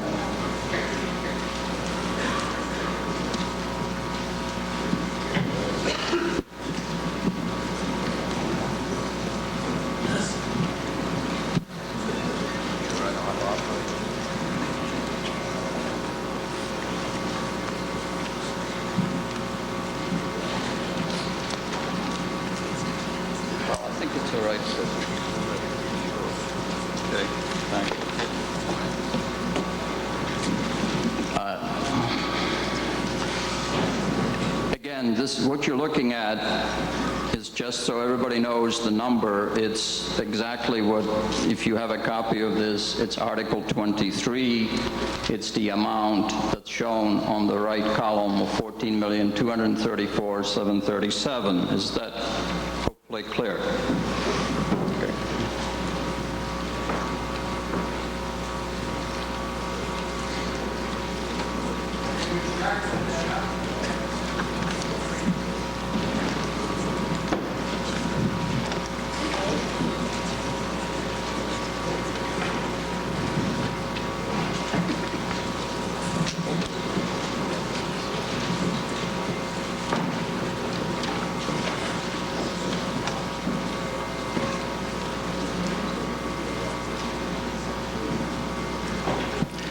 Let's start with just some basic numbers so that you understand what we're doing. And as it said in the thing, this is a 4% increase from last year's budget, and I will not go through the whole long debate about everything there is to know about school budgets. I'm sure you've heard it one way or the other.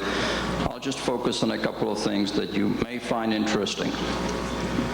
This is a graph that shows several things. It shows the enrollment, and because of the technology, I'll be pushing things around.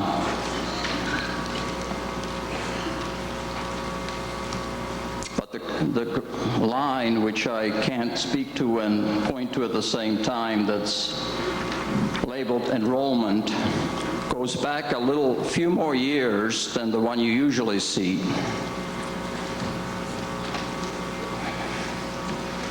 Goes back about 30 years. But the point of it, the important point is that today's enrollment, this is K through 6 we're talking about, as well as the projected enrollment, is still well below the peak that we all had in these schools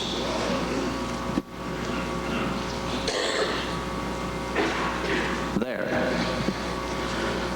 Usually you just see, and I'll point to it, a part of this curve.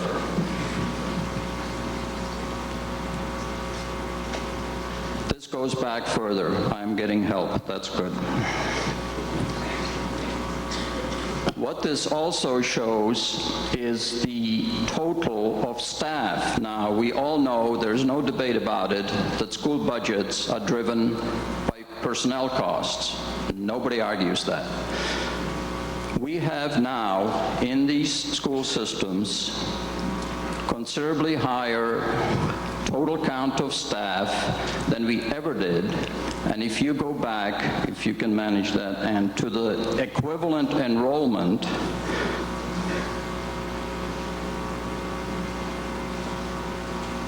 the staff that we had back then is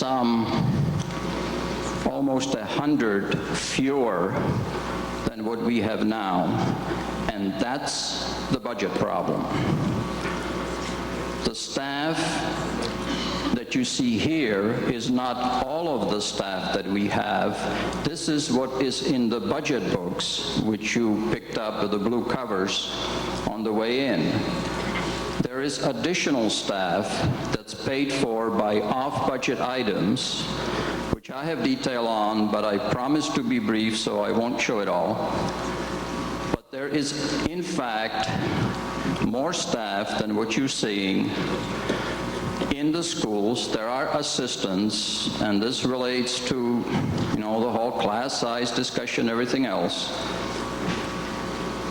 There assistants in many of the elementary classrooms, all of the kindergartens, and so forth.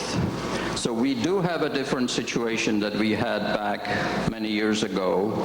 We have a lot more staff, and that is the problem with the budget.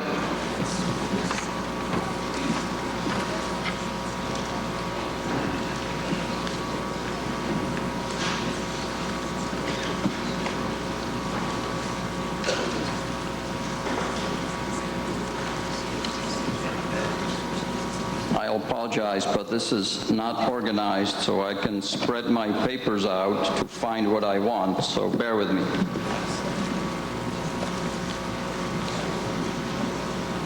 Charlie, there's a table right there that you might want to use right in back of you. If you want to use that table, go right ahead. Thank you. Just a couple of numbers. And this comes from this. You all have it.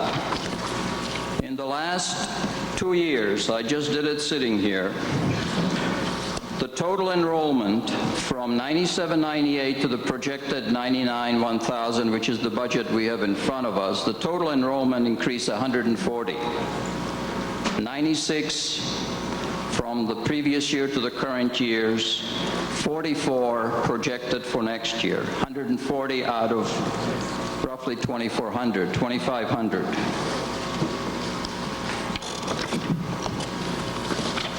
I'm on page 10 of this. Just do the simple addition.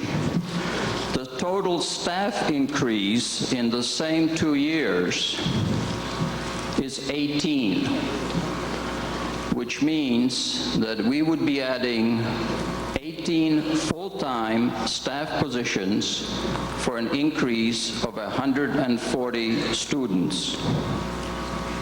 I'll let you do the division. That's one of our problems. You have also heard that, well, we haven't really added much staff in the last year or so. Well, we did. Once again, we added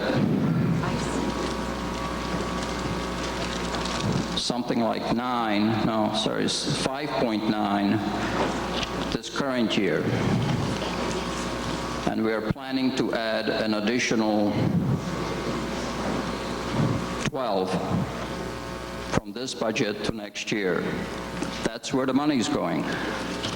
So when you hear that we're basically staying even, not doing anything extra, just keeping up, I find it hard to reconcile because all of these full-time people are doing something. I'm sure they're working hard. So there's a perception problem.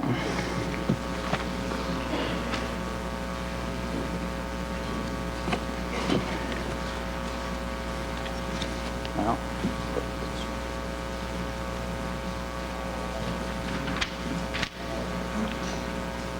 you have also received a lamplighter.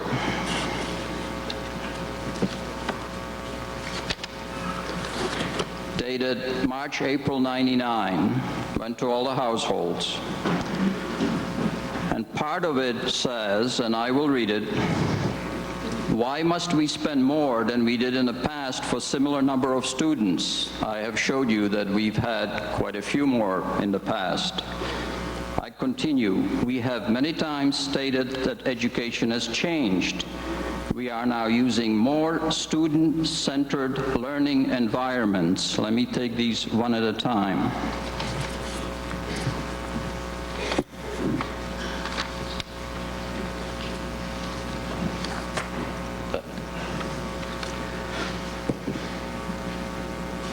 Put it up a little. Most of you, or some of you, will remember that back in 1971, we all had a big, long, and complicated discussion about what was then called the pilot school. Put this up for a minute. That's a vintage flyer from that area. March 1971.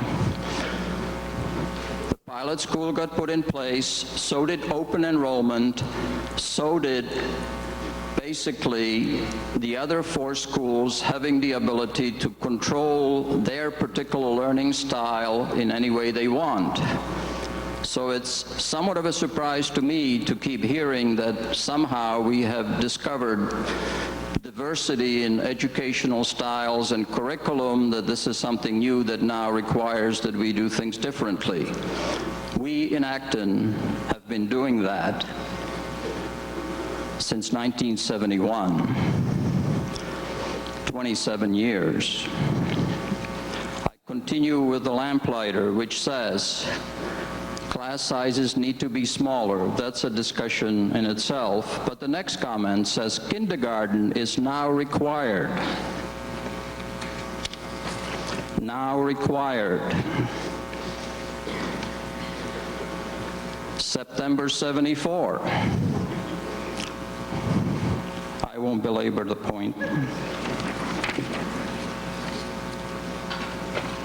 What I'm trying to say is I still don't know, honestly, after having asked the question many times, what really fundamentally is so different about how we educate our children now. Yes, we have computers. Yes, special education has more requirements. But has it really changed that much? Frankly, I don't think so. It just doesn't add up. Now, let's talk about class size very briefly. Tough subject. But there's one thing that's clear about it. Cost.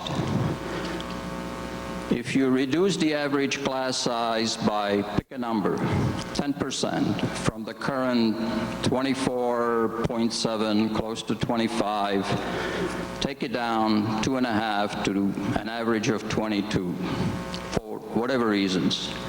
One thing that's fairly clear, and I think most people agree on, haven't asked everybody, is that that means just about a 10% increase in your operating budget, because you need just about 10% more of everything that counts. Staff, classrooms, supplies, and so on. Some of the overhead not, but it's pretty close. That's a very significant cost. That much we can agree on, I hope. And the question I would like you to ask yourselves is, are we spending so much money to potentially reduce class size that we do not have the money to spend other ways? That's a very complex question. I'm not offering simple answers, but I think it's a very important question.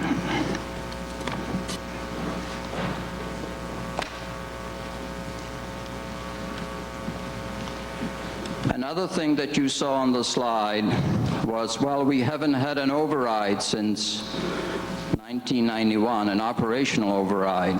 Here is just a brief summary. Since 1991, we have had 6, happen to be debt exclusion overrides, but on your tax bill, the dollars look the same. 3 of them are for municipal purposes, 3 are for schools. You've seen them all? 6 overrides in the last 7 years.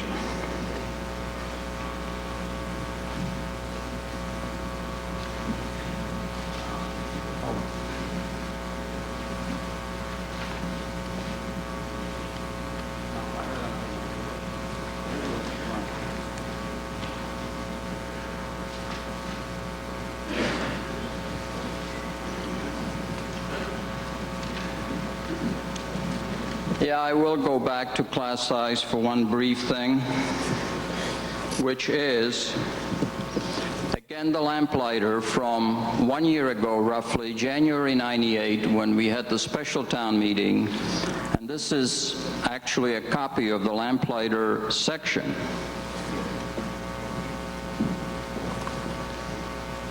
It's hard to read, perhaps, so I will read it. It says, why reduce class sizes at the elementary level? The research clearly supports class sizes of 20, especially at the lower elementary level, where there are noticeable positive effects in student achievement, especially in reading and math. This achievement continues even though students return to large class sizes after that. And it cites the Tennessee study of class size in early childhood grades, 1995. There's just one problem with that. The cited study says no such thing. If you want details, I'll provide them.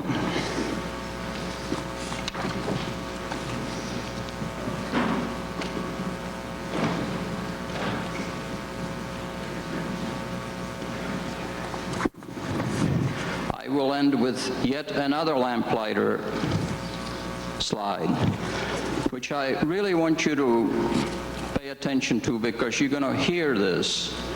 And it's the sort of thing that, frankly, personally bothers me.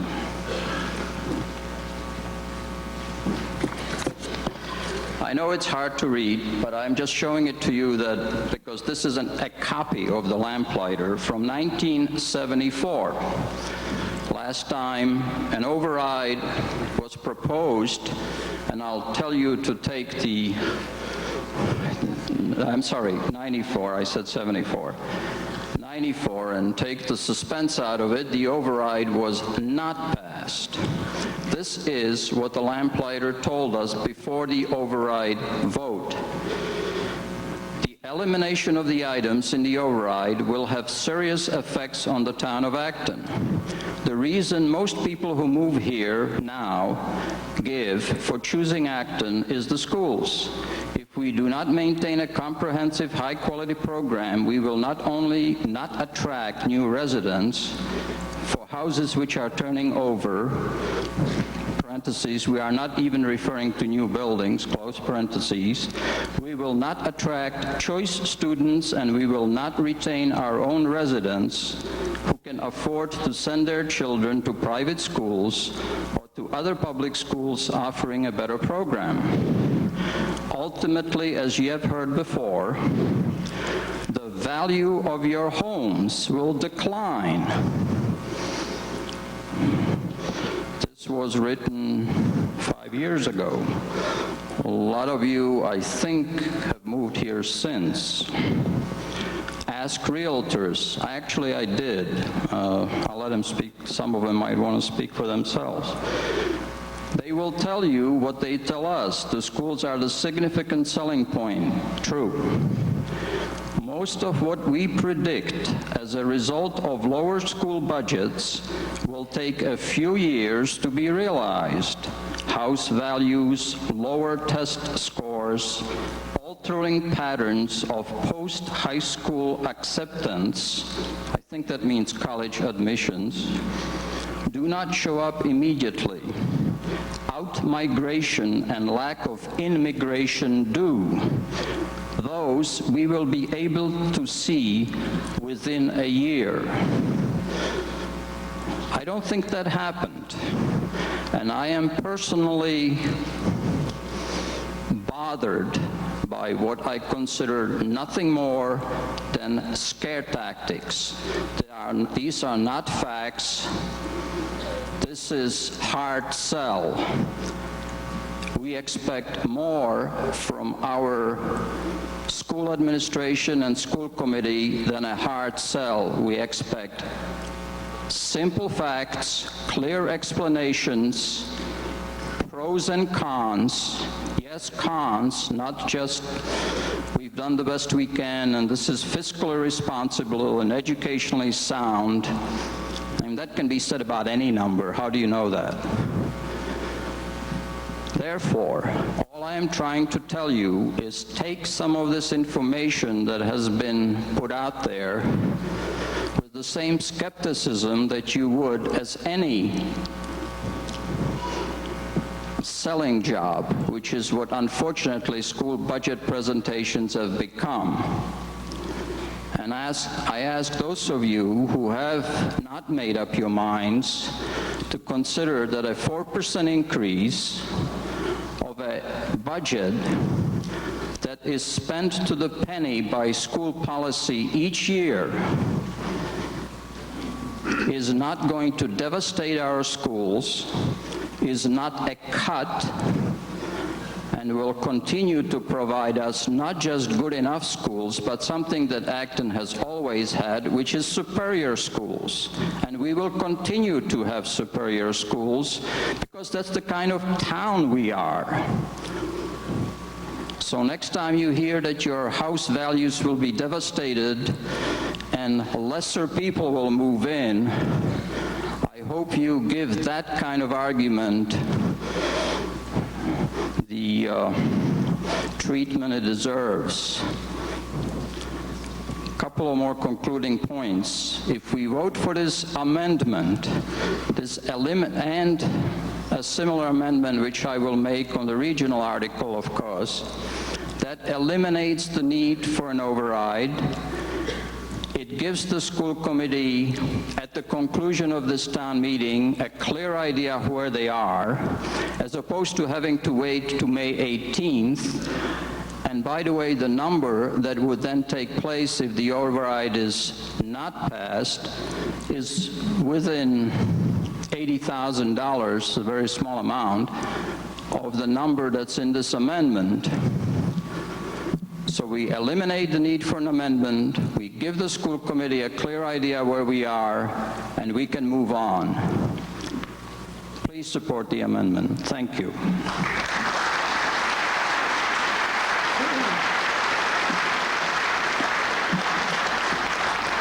I see quite a few people standing to talk about the amendments, so I just want to make sure you're all at the right microphones. I don't think we are.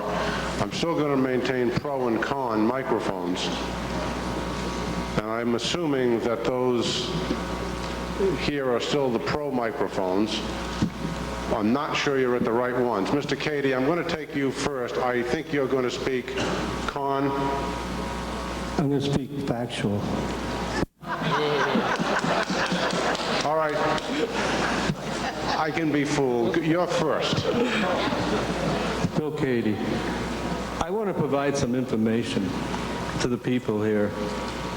I've been here for 40 years. I went through the school system. My children have gone through the school system. I've always been a very strong supporter of the school. I help them every way I can in cost and in teaching. But I have some information that came to light to me just recently. This is a president's report from the Committee on Arts and Humanities. It was written by Elizabeth Murphy, and it's about education. And it's the most definitive study that's been done to date to look at what it is in education that make people learn, and how can we compare our best ability, our best students in the century with our current students and find out what was missing from that. The period of 1964 to 1974, students sort of been, if you look at all the charts that have been presented by school committee over the years, they show you these great score averages, and it seemed like that decade was the brightest and best that we had to offer from a scoring point of view, I guess, if you look at the educational system. And they went out to all the experts, and this report that I have here summarizes it. It has a 10-page bibliography that refers to all of the analysis that was done. And they went back and they said, well, what was going on in the school systems back in 1964, 1970s, and what did they do then, and what are they doing today, and is there one thing that you can say? Everybody said, oh, there's nothing, school size, classroom size is an important issue. Well, yeah, it's an important issue, but the size is actually smaller now than it was then. Well, that isn't it. They went back and they looked at the teachers. Well, yeah, the teachers are better now than they were back then, so that can't be it. And they went through all of the things that they could possibly find, and they actually came up with an answer that they say in the present report that says there's one missing link, believe it or not, and it is arts and humanities, believe it or not. The simple thing of teaching music, art, right? Languages in their humanities, things like Latin, which we used to learn, and all that, which is one of the most easy things to teach. The recorder, so they brought up in here, and they talk about the recorder program, in which every student was given music lessons. And I remember coming here, we had Konstantin Liberakis, who was the greatest music director we ever had in the school system. And you had music, and you had to learn how to read music. You didn't just play it. It wasn't just like fun. You actually learned music. And they said, gee, you know, if you, and they did studies with these people, and they've done studies of analysis, and they said, hey, you know, if you do what those programs did back then, and you teach them to the inner city kids today in New York, they went into the boroughs of New York, they went into Denver, they went into LA, and they did these and duplicated the systems that were in place in that time period in the last few years, and duplicated, and they came back and they said, you know what, it works. So it's a matter of pride. They would more emphasize bringing languages into the early years and teaching our students to learn how to speak a foreign language, which Latin was. The only one they taught us back then was Latin. But they teaching them foreign languages in elementary schools, teaching them the arts, taking them cultural programs, going to museums, all these things which, you know, not high tech, very low tech. It's better for our students than the computers. It's better for our students than the class size. It's better than the students than our textbooks. And it's a matter of prioritization. Based on this report, a woman I got this from is a woman named Cynthia Leitner. She's the director of the Museum of Outdoor Arts in Denver.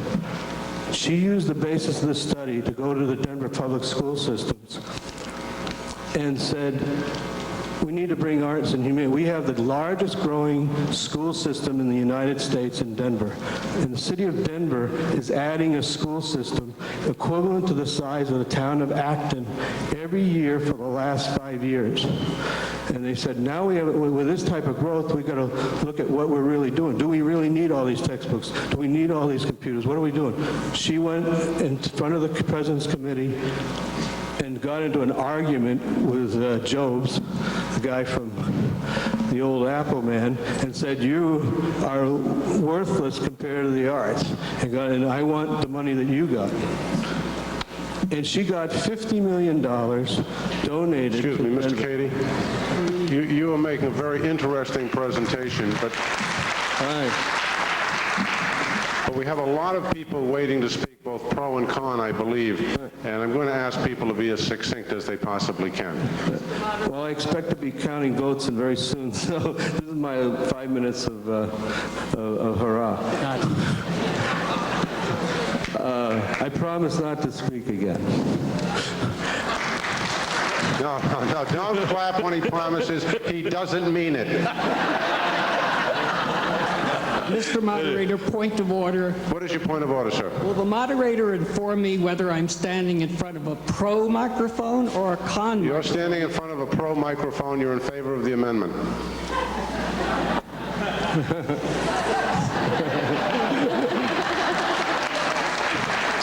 Mr. Mullen, you come right down front. You've been waiting longer than anyone. Mr. Cady, the floor is yours. Let me briefly finish. I think. No, let him finish briefly, please. No, look. I think we're building new schools. We got a lot of money we're spending. We've got to think about the direction we're going. There's new information out there. When I presented this information to the administration of the school, they said, I never would have believed it. All right? So, you know, they got new information. All right? We've got to consider where we're going. This is more information to you for you to understand. We've got to prioritize ourselves. I'm neither for nor against the override, I think an argument can be made for both. My parents just left because they couldn't afford to live here after 45 years. Mr. Cady, you're finished, please. No, you're finished. No, let's have the big finish. Go ahead. Make up your own mind here, go listen to the facts. I don't think that anything anybody here will say will change more than 10% of the vote. Okay, I'm going to take a con position now. Who is waiting to speak con? All you gentlemen at the back, are you waiting to speak con? Then you're at the wrong microphone. You're at a pro microphone. Pro is the left. You're waiting to speak con? Yes, sir. Well, con means against the amendment. Against the amendment? Yeah, I'm against the amendment. You're against the amendment. I'm going to take you, Mr. Mullen, because you've been waiting the longest. Thank you. And besides, you've made a terrible display last night when I didn't take you right off the bat, and I don't want you to do that again. You've shown your very typical kindness to me, Mr. Moderator. I'm just going to make two very quick points. One, my name is Bill Mullen, 9 Wilson Lane. We are asked to make a series of comparisons. One is to the 1970s and what we did then. One to think about what's going on in Tennessee in a study. One is to think about Denver and what's going on there. We are asked to look at some data, which the major argument was that we were supposed to look at the median and the mean in the first paragraph, but then we quickly go right back to state averages in the second paragraph. These are false choices. These are false choices. There's only one choice. Is this program that is being presented tonight correct for our town, our children, and the fiscal role that we play? It's only one choice. The second point, Mr. Moderator, I'd like to make is for years, as a member of the Finance Committee and as a member of the Board of Selectmen, I have been encouraging, and as I know many people up there on that Finance Committee joined with me in saying that the only way to finance a systemic growth like what we have right now, a major growth that is beyond just a marginal growth, a systemic growth, is to do it by an operating override. That is the fiscally prudent way to do it, because that eliminates the year after year of going to free cash and cutting back on textbooks. This is the right decision to do from a fiscal standpoint, and it is the right decision to do from an educational standpoint. So I rise to oppose the amendment, and I encourage us to drive this bus not by looking through the rearview mirror, but looking right through the windshield to go ahead.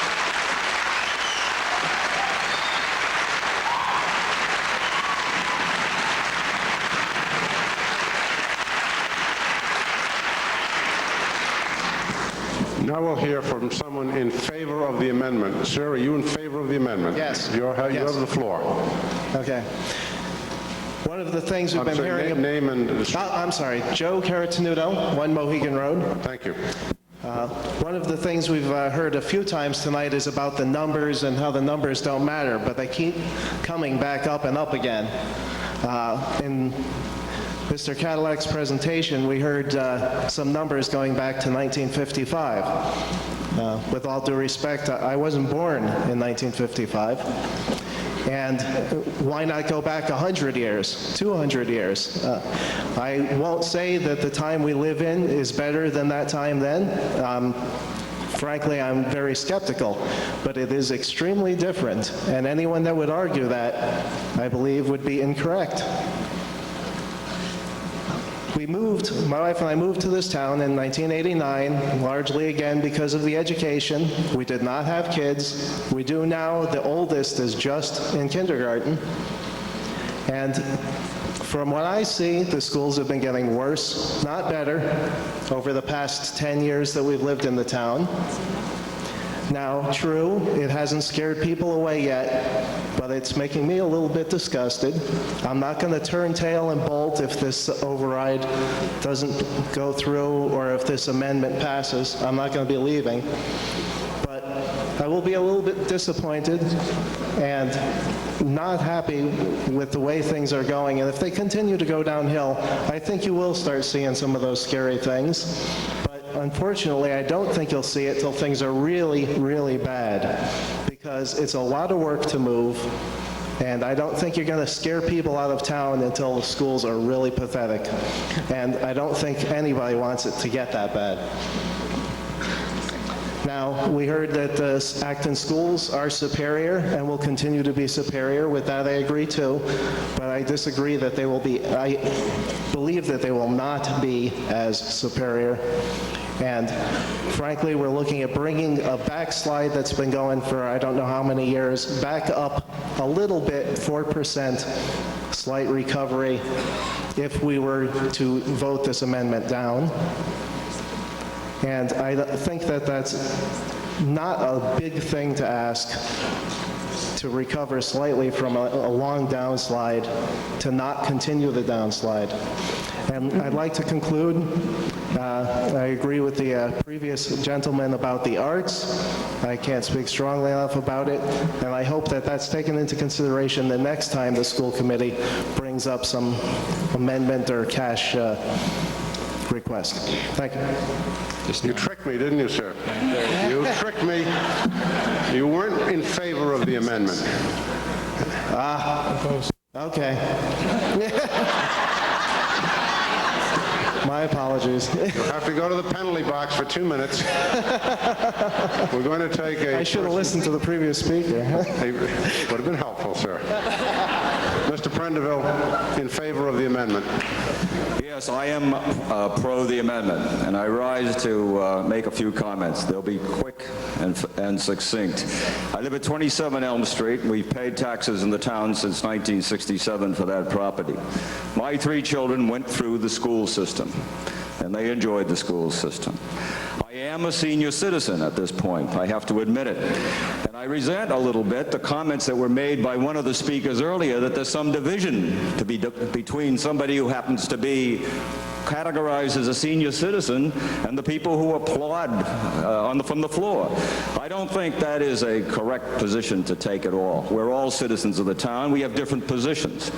I support the amendment because in one respect, you have to put it into perspective. And from the financial point of view, when you vote for the amendment, it isn't just... If you don't vote for the amendment, you put yourself on the slippery slope of saying that this year's override will perhaps not require one next year, but it certainly is going to require overrides to fund this on an ongoing basis. You saw Mr. Mackey's slides yesterday, and we use some. You're voting to increase taxes over the next 4 years. It isn't just a one-time event. That may help some people. From a personal point of view, as a senior citizen, it might help me. It might not help everybody, but it might help some. It'll make the town very, very attractive from a financial point of view. I don't think, though, that from the best interest of the town at heart, that anything is better than to vote for an amendment that would this year increase the school budget by 4%. Thank you.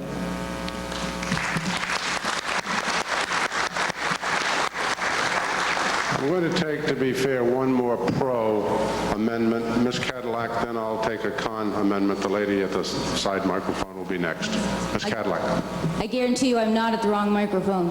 I'm speaking for the amendment strictly on a fiscal point of view, and one, as Mr. Prendeville pointed out, this is not just an age issue.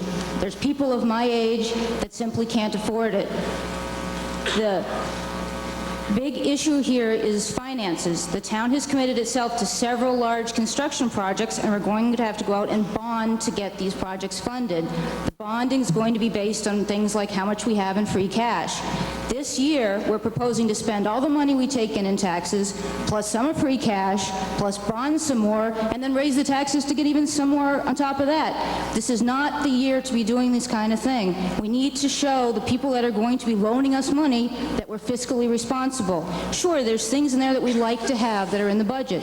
If we cut, yeah, somebody might not have some of the things they'd like to have, but frankly, that's how we all live.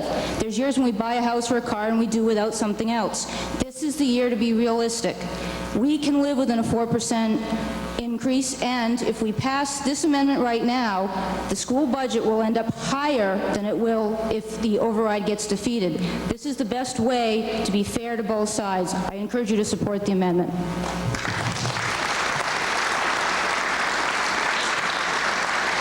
We'll take now someone in opposition to the amendment, the lady at the side microphone. Astor Trusdorf, Mohegan Road. I'd like to make a motion to cut off debate.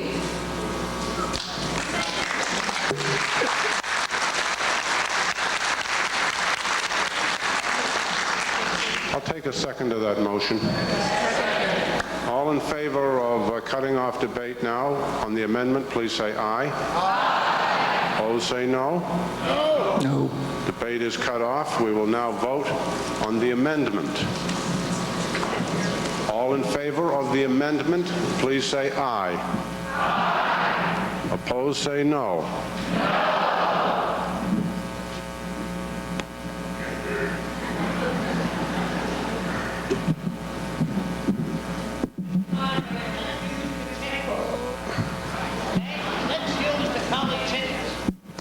We might have to, Mr. Bolger, but let me go through the motions anyway. Let me take the vote again. Please don't yell as loud as you can. Try to modulate your voice a little bit. All in favor of the amendment, say aye. Aye. Good modulation, yeah. Opposed, say no. That's correct, in favor of the amendment. No, we didn't amend anything yet. Now, if you want to have a discussion, come to a microphone. Are you rising to a point of order?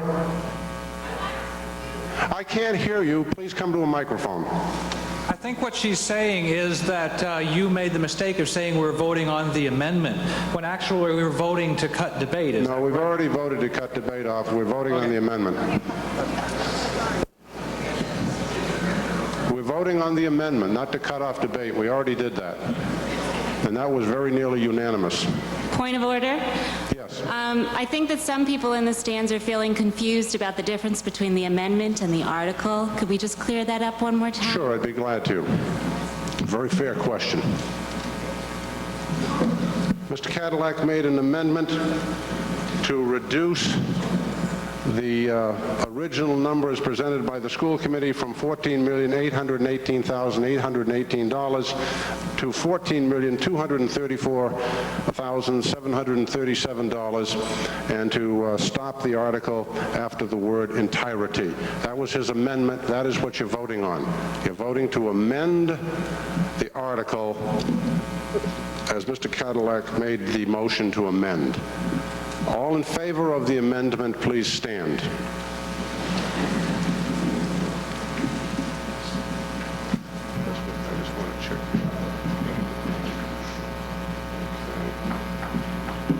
Would you please be seated? Would all opposed to the amendment please stand?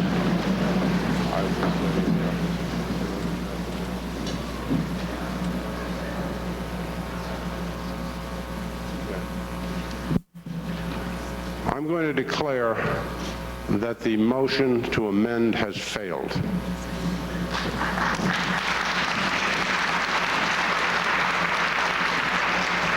I believe it was 60-40. Wasn't terribly close, or I would have called the tellers. We are now back discussing the motion unamended. Any other comment on the motion? The original motion, unamended. The lady at the back microphone, you are at a con microphone, so you're opposed to the amendment. Actually, I have a question. Oh, then you're at the right microphone. Catherine Black, 237 Central Street. Why do the schools need a psychologist or any fraction thereof? Mr. Liberty. The psychologist provides services mandated by the state as part of our special education requirement. We have the option of providing that on an out-service basis. The way we do it is much less expensive.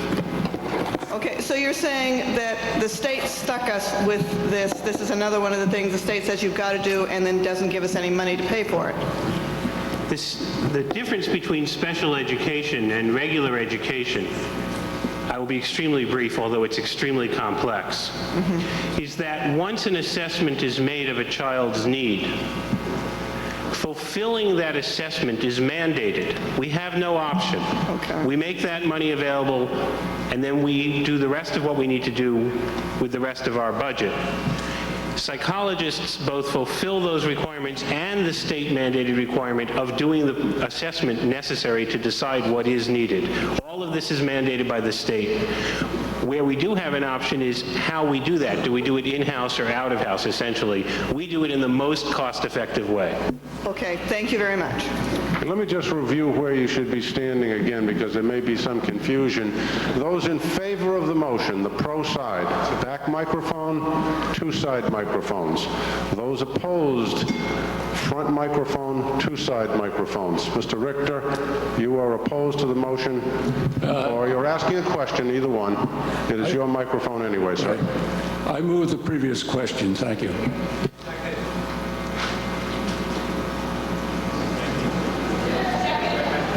I know there's a second. I'm just deciding whether I'm going to take the motion or not.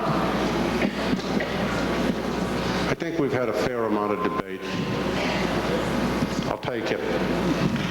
All in favor of cutting off debate, say aye. Opposed, say nay. Nay. Debate is cut off. We will vote.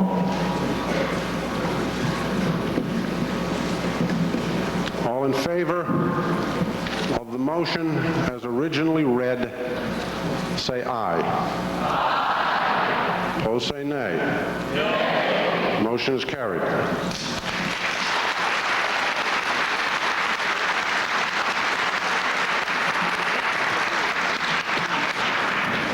Article 24.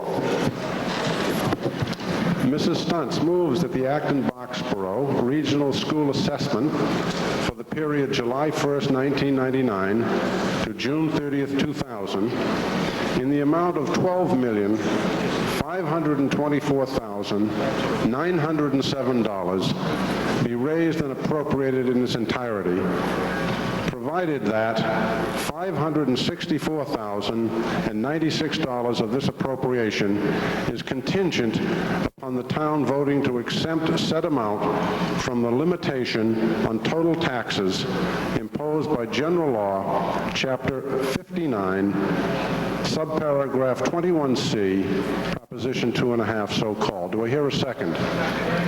Okay, before we launch into debate, I'm going to ask you if you would like to take a 5-minute recess while we change the air in this place and turn the air handlers on, which make it very difficult to hear. I could have done this before this article came to the floor, but I forgot to do it. How many of you would like to take a 5-minute break? How many would like to go on? Let me, not half of you voted, a third of you voted. Who would like to take a 5-minute vote, a 5-minute break, say aye. Like to go on, say nay. Nay. We're going on. No break. Ms. Stuntz.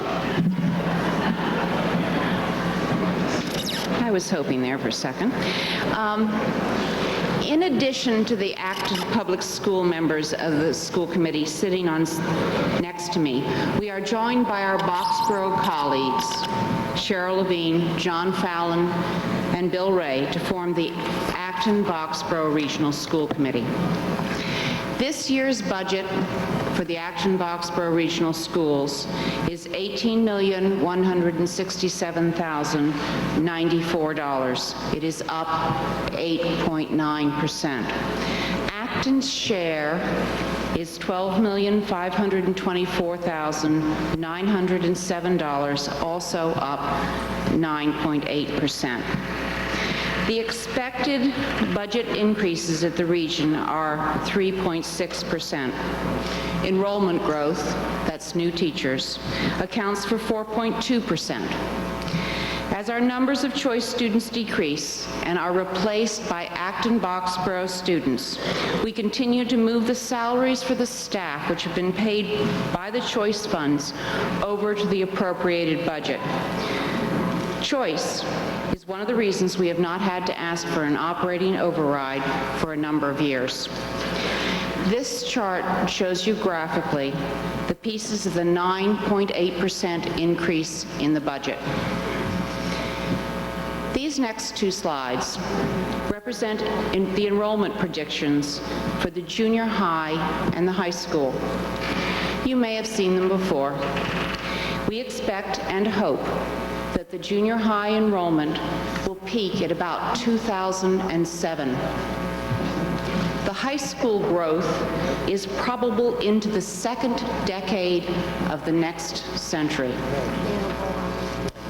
The added personnel, that is, new staff hires, which is being proposed in this budget, includes 6 teachers at the junior high school and 6 teachers at the high school, as well as a half-time administrator at the high school.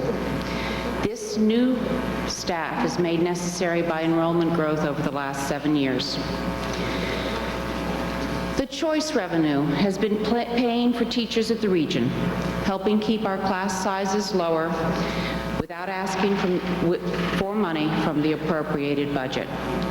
That luxury is drawing to a close, as our number of choice students is being reduced dramatically over the next few years. Our net number of choice students at the region next year will go down by at least 46 students.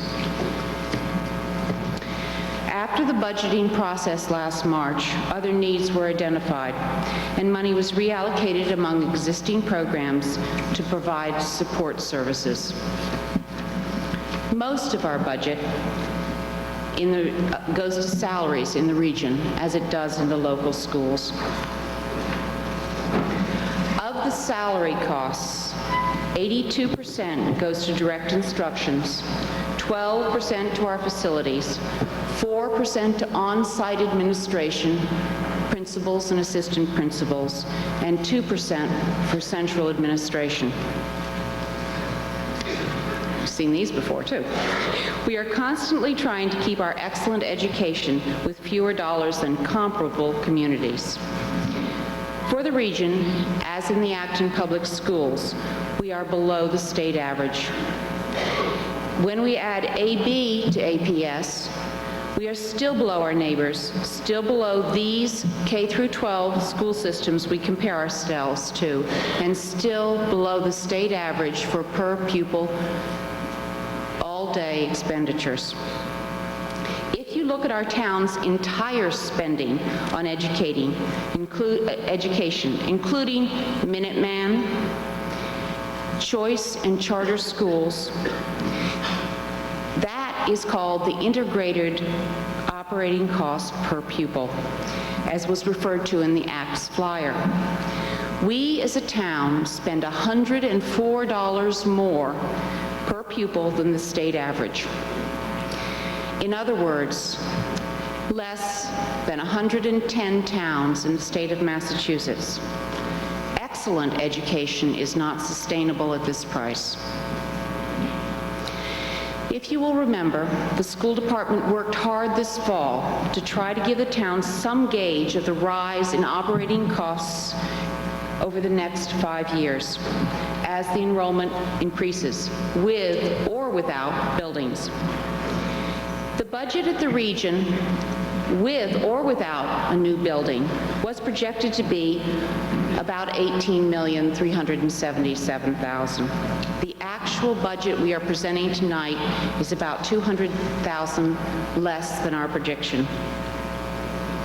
Over the winter, the school committee scrutinized the budget and made a series of cuts in order to keep the increase as low as possible.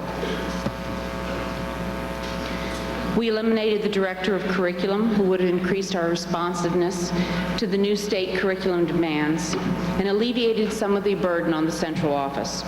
Our administrative costs at the region remains low, and in fact is lower than the recommendations of the Department of Education in conjunction with the Ed Reform Act. To put all the school system's budget requests in perspective, that's Acton Public Schools, Acton Boxborough Regional Schools. The operating shortfall for both systems is about $1.18 million. We are asking that there be an override election after town meeting to address this. The school committee is requesting that the Acton Public Schools capital warrant articles be taken from free cash. The regional school committee voted to incur debt on the regional capital warrant articles, thereby not affecting this year's budget to any noticeable extent. This budget reflects the school committee's priorities of reasonable class sizes, teaming, depth of program, and addresses the needs of increasing enrollment of the region. We ask for your support.